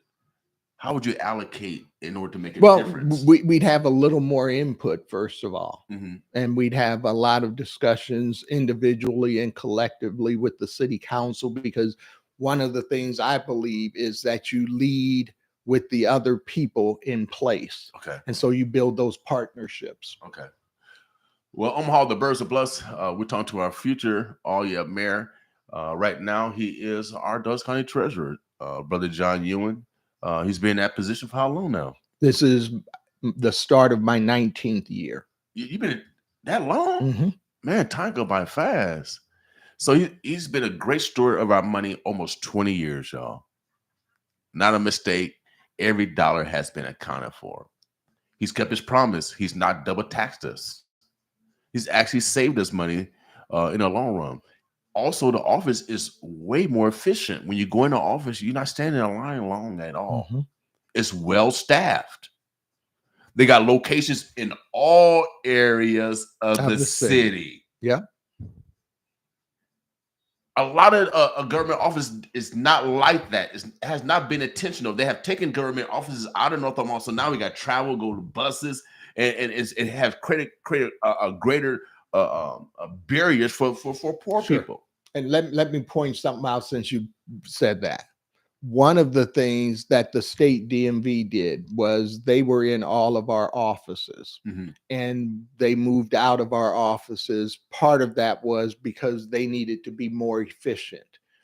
But even in that process, North Omaha still has a place where you can get a driver's license renewal. Mhm.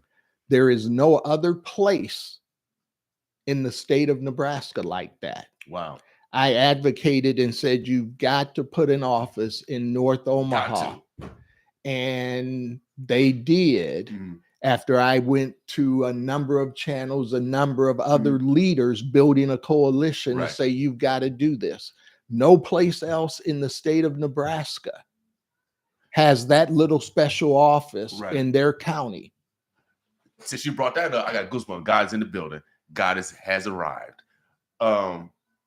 Why and could you make this happen? Even if because you are one of our leaders or one of our elected officials, why aren't the Black leaders of every elected official from the school board all the way to the Senate meeting once a month to collaborate, to talk about issues on how we can help each other out as politicians, but also how we can help the community. citizens? Because to me, it's a few years ago when Ernie, Ben, Chris Rogers, who else is there? Who was an elected official? Tanya Cook, all of them didn't get along. Brenda Council. Yeah, all of them didn't talk.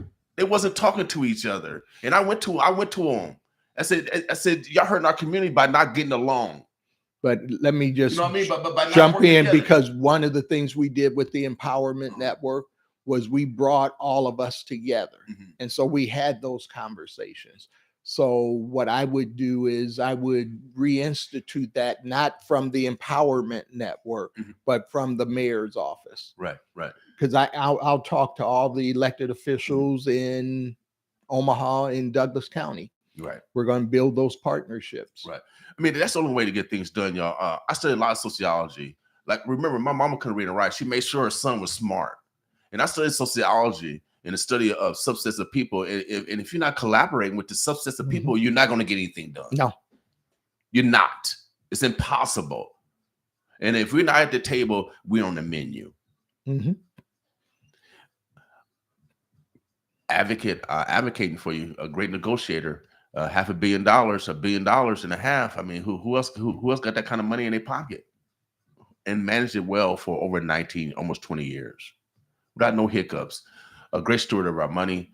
Make sure you guys go to what's it, John Ewing for Omaha. John Ewing for Omaha.com. You can help him out.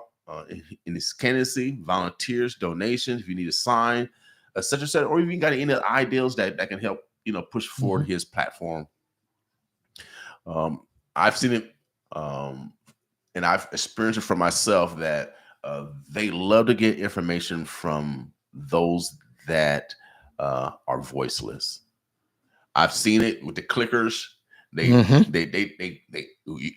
that's the best way to do research. That's the best way to collect information is from those that are actually dealing with the problems. And it's a bottom up approach. And that's the best way to lead, y'all. And that's why I like hanging out with him, because he'll also correct you if you need correction. So there's nothing wrong with constructive criticism. He'll also give you that also, especially I look at it as a sign of love, without a doubt. So constructive criticism, remember, it's a sign of love. It's not the criticism that builds you down, that puts you down. It's the criticism that builds you up. And so this brother has always been like that. And that's why I always repeat that it is a sin for men to die early. Brother, any last words? Anyone, any shots out? Any this recap of how people can get in contact with you, volunteer, donate? Sure. JohnEwingForOmaha.com. You can donate there. You can share your thoughts with me. You can go to the Facebook page and share things that I share so your network sees them. But just understand that this is about the future of our city and whether or not we are going to come together and be great. When you have a nation as divided as this nation is, if you have someone that can provide leadership and bring people together, then you're ahead of the game. And I think that's where Omaha's greatest opportunity is. The other candidates, I'll just say they don't have a history of doing that. Right. I have a history of doing that, going all the way back to my time in the police department, bringing people together, listening, getting things done. At the end of the day, nothing matters unless you're getting things done to impact people's lives. And you all have given me that opportunity for almost 43 years. Right. And I am very thankful for the opportunity to serve you. And I would love to be your next mayor. Without a doubt. Omaha, the Birds of Bluffs. One thing before I get out of here is media bias. And we want to make sure that the media give everybody full access. During the storm, I'm in the media. They read a statement from John Ewing. They showed Miss Harris on her Facebook page, but they called Senator McDonough in for a live interview. So to me, that's media bias. Absolutely. And I recognize it right away. So the ABC, the CBSs, the Foxes, you gotta be fair and balanced, y'all. If such get TV time, live TV time, then everybody should get live TV time. Just don't take someone's statement and then read their statement, and you get someone else live TV time. To me, that's favoritism.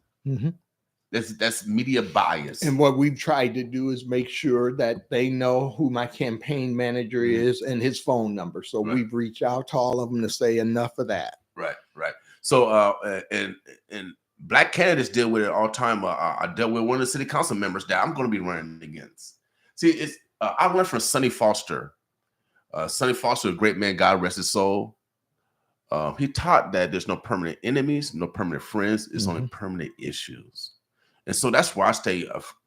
That's why I stay on the permanent issues. And since we're in broadcast, and as well, I know Brother Ewing, we can't lie to you.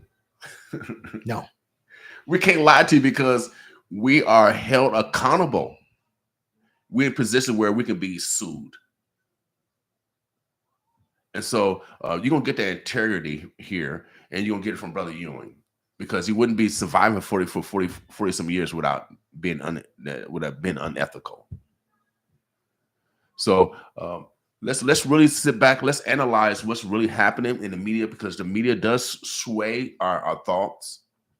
And if they put one candidate more on TV than others, then that's media bias. That's favoritism. I don't know if it's racism, but I know it's favoritism for sure. And so we watching over here, y'all. I'm just letting y'all know, broadcast TV. We watching over here because here at 95.7 The Boss, I got competitors, but everybody's has been invited. Everybody that I'm not going to change. I work for God for real, and we're going to behave like God wants us to behave, and that means we're not competing. We're running for our job, just like our treasurer said. I'm applying for a job. Mm-hmm. I'm not running. You're not running against no one No. else. Absolutely not. You're applying for a job, and he needs your approval, y'all. He needs your approval. So make sure you guys go to John Ewing for Omaha.com, sign up, donate, get a yard sign, volunteer. But you're gonna get a man of integrity. 40 some years, man, that's a lot of public service. That's a lot of public service. You get the last word before you get out of here, bro. Well, thank you all for listening to this today and indulging me in sharing what I hope is a compelling vision on the greatness that is at hand. We have that opportunity. I believe I'm the person that God has positioned at this time to lead us into that opportunity. So I would love your support. Without a doubt. Omaha, the Birds of Bloods. Again, today is Black Friday. We are intentional. We are the only research radio station in the world. We call it Black Friday because 200, 300, 400 years ago, we were auctioned on the auction block. We can't change the past, but the only thing we can do is affect the future. And now I'm encouraging our brothers of the Black diaspora to support each other in business. If they made money off of us, we should make money off of us. And then we encourage our brothers and sisters of all hues, my Asian, my Caucasian, my Native, my Arab, my Hispanic brothers and sisters. We spend money, my Chinese brothers and sisters. We spend money with y'all every day. We just want to reciprocate it. We just want to just do business. So there's Black businesses all across this community: South, West Omaha, Southeast Omaha, Northwest Omaha, East Omaha, Council Bluffs, suburbs. We have Black businesses. So let's be intentional and let's build relationships. And we're all Americans. Before you get out of here, are you scared of Donald Trump? No. See, that's what I mean. The reality Right. is that you are going to need people at the local level who will stand up to some of the bullying and some of the things that he's talking about doing. You cannot expect the current mayor who voted for him to do that. You cannot expect the state senator who's running for mayor to do that. I'm the candidate that will do that. I stand up for and with the people. I've been doing that my entire career. Right. Well, obviously he has faith of a mustard seed. It really worries me that people are afraid about a plan that they give you. They let you have their plan. And I know you're an athlete, right? If someone gave you their playbook, you can beat them. Omaha, the Birds of Blood. See how smart that guy is? Boy. Y'all better not be running scared. You give me your playbook, oh, I'm going to beat you every time. Omaha, the Birds of Blood. Make sure you're purposeful today on supporting a Black business and supporting you. Smile today. Every time you smile or laugh, it releases endorphins that create healing. See, I love my God. I love my God without a doubt. So smile, have a good time today. Be purposeful on being joyful today. The weather is beautiful. It's really kind of scary though. I know we're enjoying this, but Nebraska's dry also, y'all. And so we gotta be conscientious of fires here too. All right. So I know there's a fire warning here in Western Nebraska also. So let's be conscientious as we move forward. All right. Omaha, the Bird, the Blood. Shouts out again to Senator Spivey, new elected senator, and then Senator Roundtree. This is the first time we have 3 blacks in the unicameral. I think we got a couple Hispanics. I think we got Asian. At least Yeah, couple. I think this is just the most diverse unicameral in Nebraska history. So shouts out to Nebraska voters. Also, if you are a felon and if you are off paper, if you are parole or probation, you can vote now. You can vote now. We just want to make sure that you take advantage of your constitutional rights. All right. It's important that we do not continue to discriminate and rehabilitate for those that have, dealt their time. And for the sick and shed in, I know we got a lot of brothers and sisters that listen to us that's in Douglas County, East Omaha, in the correctional facilities. And you guys talk to us about what we do here. When you get out, make sure you truly rehabilitate. Truly rehabilitate. And then I've been seeing press conferences, a couple press conferences, and I'm kind of disappointed that they jump ahead and they try to throw a black business under the bus. The brother that was recently killed, and he was shot in self-defense. Other people shot him in self-defense. But the brother went to jail for that 20 years ago. That's why he went to jail, for the same thing. And then you got candidates get on and say, well, the violence in North Omaha, we need help. And then they mention the business. No, that business was trying to save people's lives. So we got to look at people that try to do publicity stunts, lights, camera, action to try to take advantage of someone else's misery, and they don't know the whole story. Being a former probation officer, I've done my investigation. I know I'm from this community, so I knew him. I know his cellmate.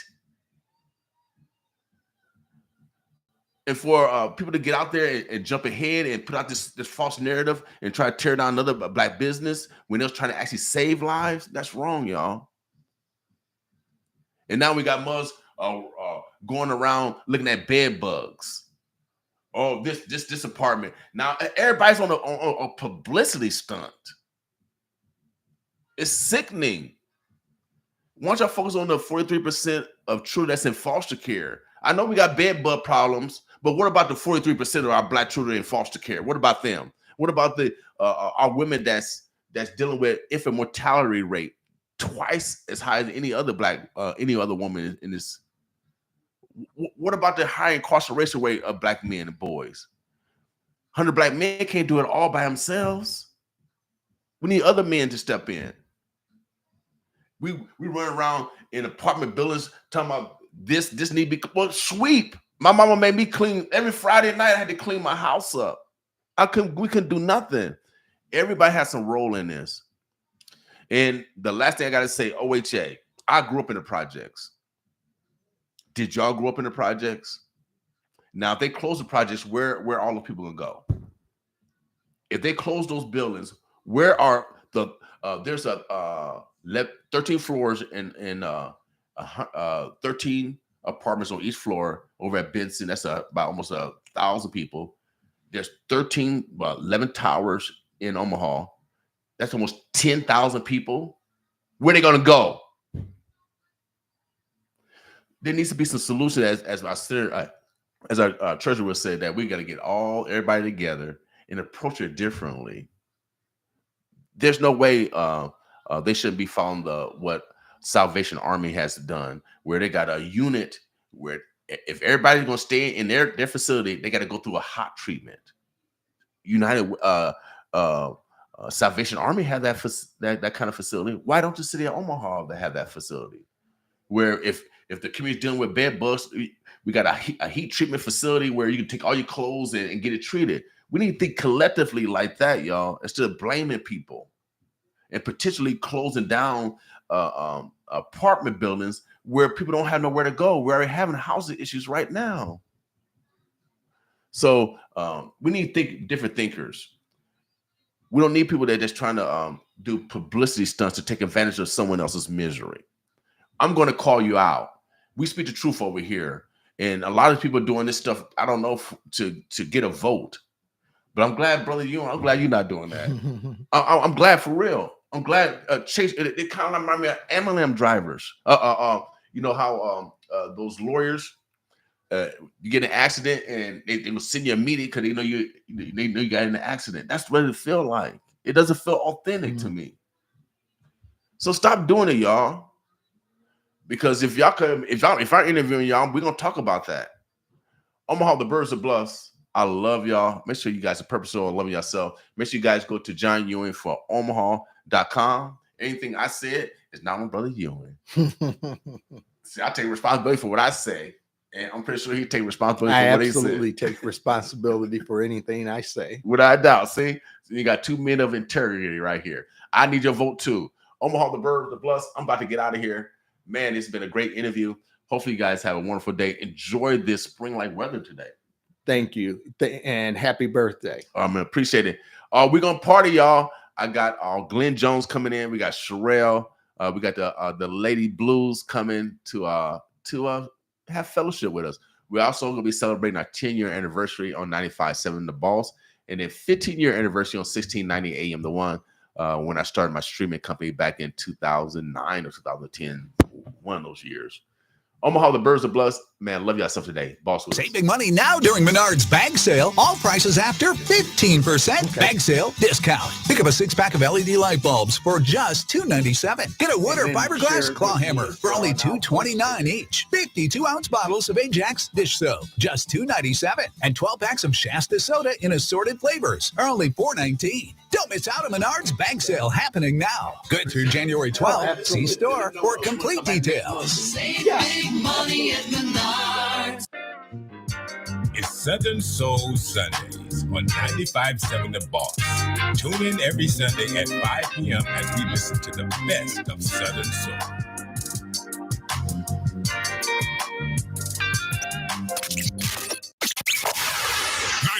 The Boss. Do you live within the Omaha lead site boundary? The City of Omaha will sample and test your home, and if eligible, we will remediate your yard for free. Find out your home sampling and testing status today. Contact 402-731-3045 or omahalead.org. Omaha Lead is a proud supporter of KOWN 95.7 The Boss. This is LaShawna Adams, and you're listening to 95.7 FM, The Boss. Tractor systems are offline. Number one for today's hits. Good. How are you? How are you? I'm good. I just talked to my girlfriend and she's crying because she's in a car accident and she doesn't know what to do.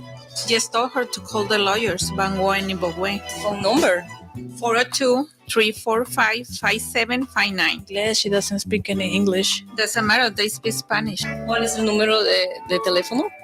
402-345-5759. 402-345-5759. But she doesn't have any money. Doesn't matter, the consultation is free. And she doesn't have a work permit. Doesn't matter, they can help her there. Okay, let's go tell her. We are leaving now. Thank you so much. Gracias. Last year, I enrolled my family for health care coverage through the health insurance marketplace. Do I need to enroll again? Yes, you must re-enroll for 2025 to ensure you or your family are in the right plan. Charles Drew Health Center can help. Our open enrollment specialists are trained to help with your application, provide education on financial assistance, and help you find the best options for your budget, health, and future. Getting started is easy and free. Just call to set up a free appointment with an enrollment specialist. Open enrollment is November 1st through January 15th. Call Charles Drew Health Center in Omaha at 402-451-3553 to set up a free appointment to see if you qualify for low-cost health coverage. This ad is supported by the Centers for Medicare and Medicaid Services of the U.S. Department of Health and Human Services as part of a financial assistance award totaling $1.25 million with 100% funded by CMS HHS. The contents are those of the author and do not necessarily represent the official views of, nor an endorsement by CMS, HHS, or the U.S. government.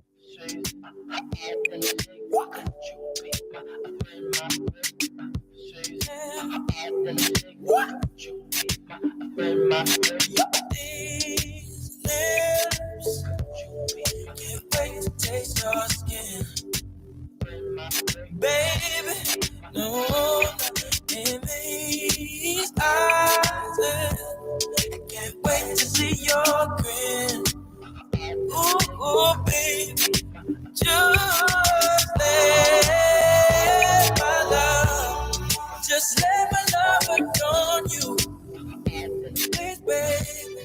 Yeah, you gotta know, you know that I adore you. Yeah, baby. Baby, these feelings will always protect you, lady. And this mind will never neglect you. Yeah, baby. Ooh, and if they trying to break us down, but don't let that affect us. No, baby, you just gotta let my love adorn you. Let it dress you down. You gotta know, know that I adore you. Just that, baby.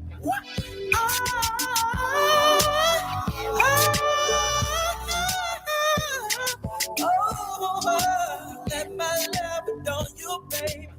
Don't you let me, don't you let nobody tell you different, baby. I always adore you. You gotta know, you gotta know,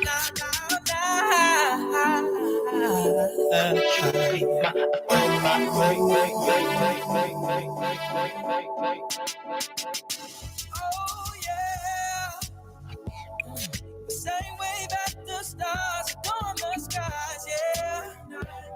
And look up, shoot. Now, hey. The same way that my whole world's in your eyes. Ooh, and it's time now to show up. Let my love.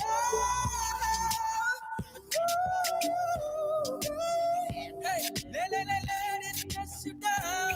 You got to know, baby. Oh, you got to know. You got to know. Oh, love ain't never looked so good on you.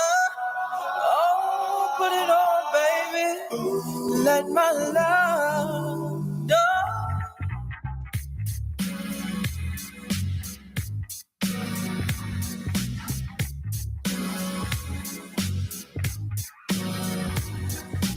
Hey boy, I don't wanna waste your time, but thinking of you is how I spend mine. Tell me, baby, what's your sign? 'Cause you're astronomically fine. And all I do is think of you. Baby, all I do is think of the ways I wanna get you this, just how you lie. Feel like a Thursday, how I'm throwing it back. I'ma make it go north, south, east, west coast. Baby, we can go north, south, east, west coast. Just tell me how you want it. I got it. Who's gon' do it better? Nobody, Friday. Just let my hips take you on a trip. I swear they don't make them like this. Think of the ways I wanna get you this, just how you lie. Feel like a Thursday, how I'm throwing it back. I'ma make it go north, south, east, west coast, west coast. Maybe we can go north, south, east, west coast. Yeah. All I do is think of you. I think of you. All I do is think of you. Think of the ways I wanna get you this, just how you lie. Feel like a Thursday, how I'm throwing it back. I'ma make it go north, south, east, west coast, west coast. Maybe we can go north, south, east, west coast. I'ma make it go north, south, east, west coast. Maybe we can go north, south, east, west coast. Yeah.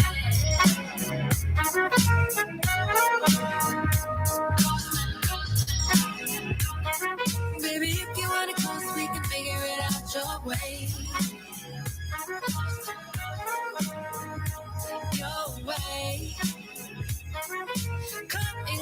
with me, my babe.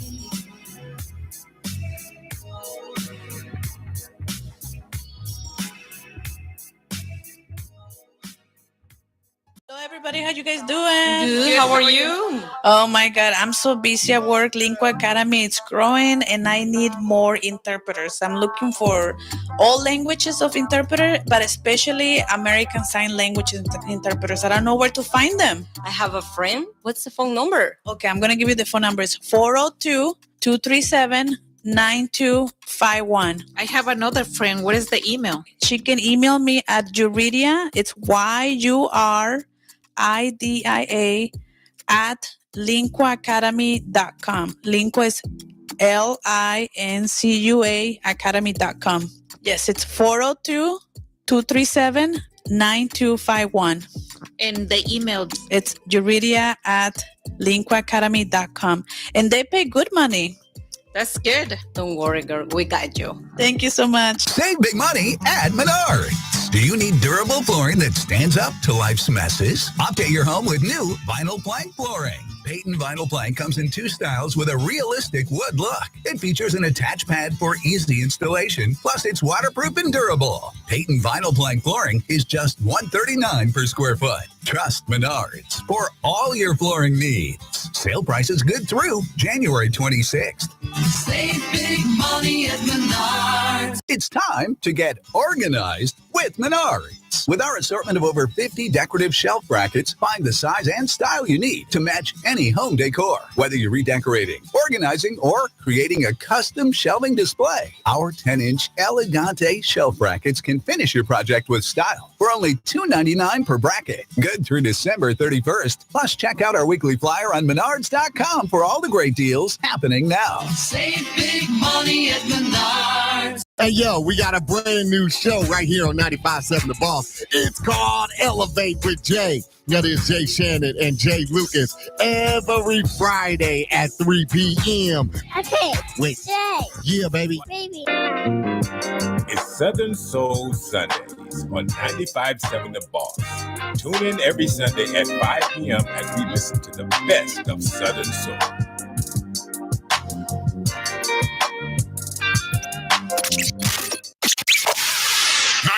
The Boss. Welcome to the website. Now accepting holiday orders, call 402-502-6695. 402-502-6695. Happy holidays from your website family. Welcome to the website. The Rib Shack Smokehouse is a proud supporter of KOWN 95.7 The Boss. This is your favorite cousin, crowd rocker DJ E-Dub. Join me Monday through Friday, starting at 5 p.m. right here on 95.7 for the Block Party Mix. Here's songs like this to get you over the hump. You will be mine. Oh, baby. Relationship Wednesdays. You and only you. Or let's ride into the weekend with Flashback Fridays. If you don't give a damn, gon' throw it up. Hey. If you don't give a damn, gon' throw it up. So make sure you tell a friend to tell 2 more friends to pull up on your favorite cousin, crowd rocker DJ E-Dub, right here on 95.7, Monday through Friday, starting at 5 p.m. with the Block Party Mix. It's Southern Soul Sundays on 95.7 The Boss. Tune in every Sunday at 5 p.m. as we listen to the best of Southern Soul.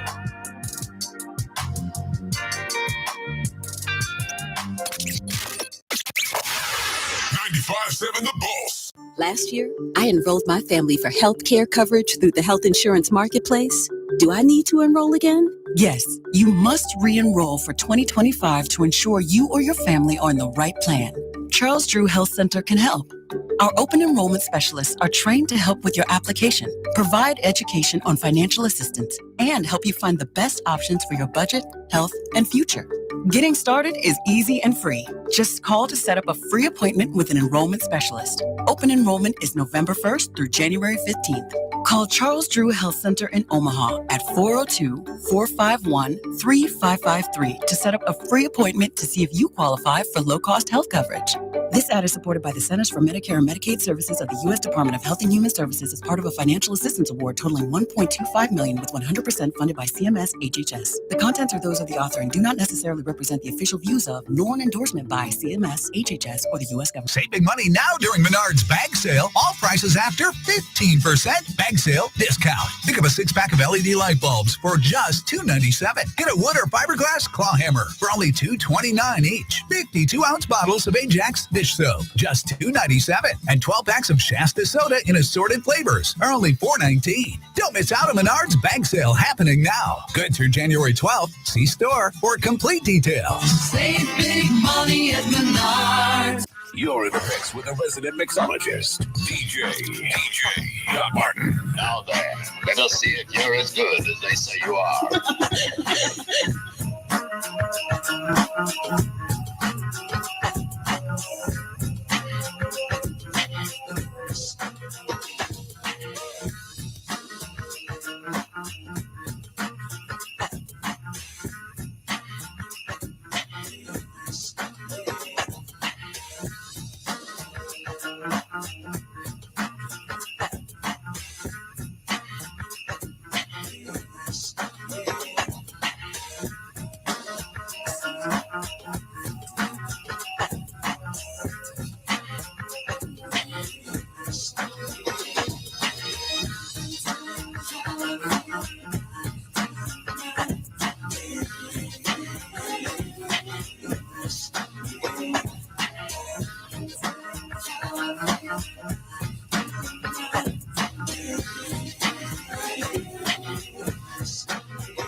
WBLS.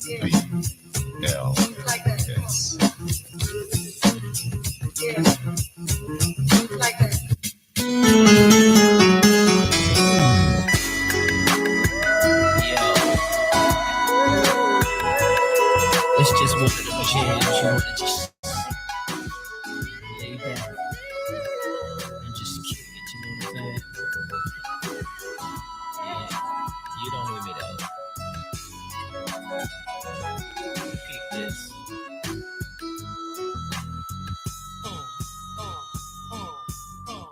Every man wants a woman where him and her can just go hang.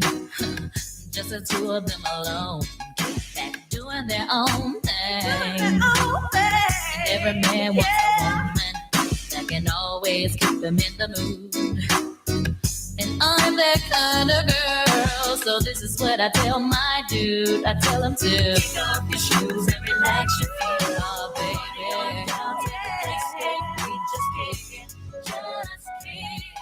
Just kick it.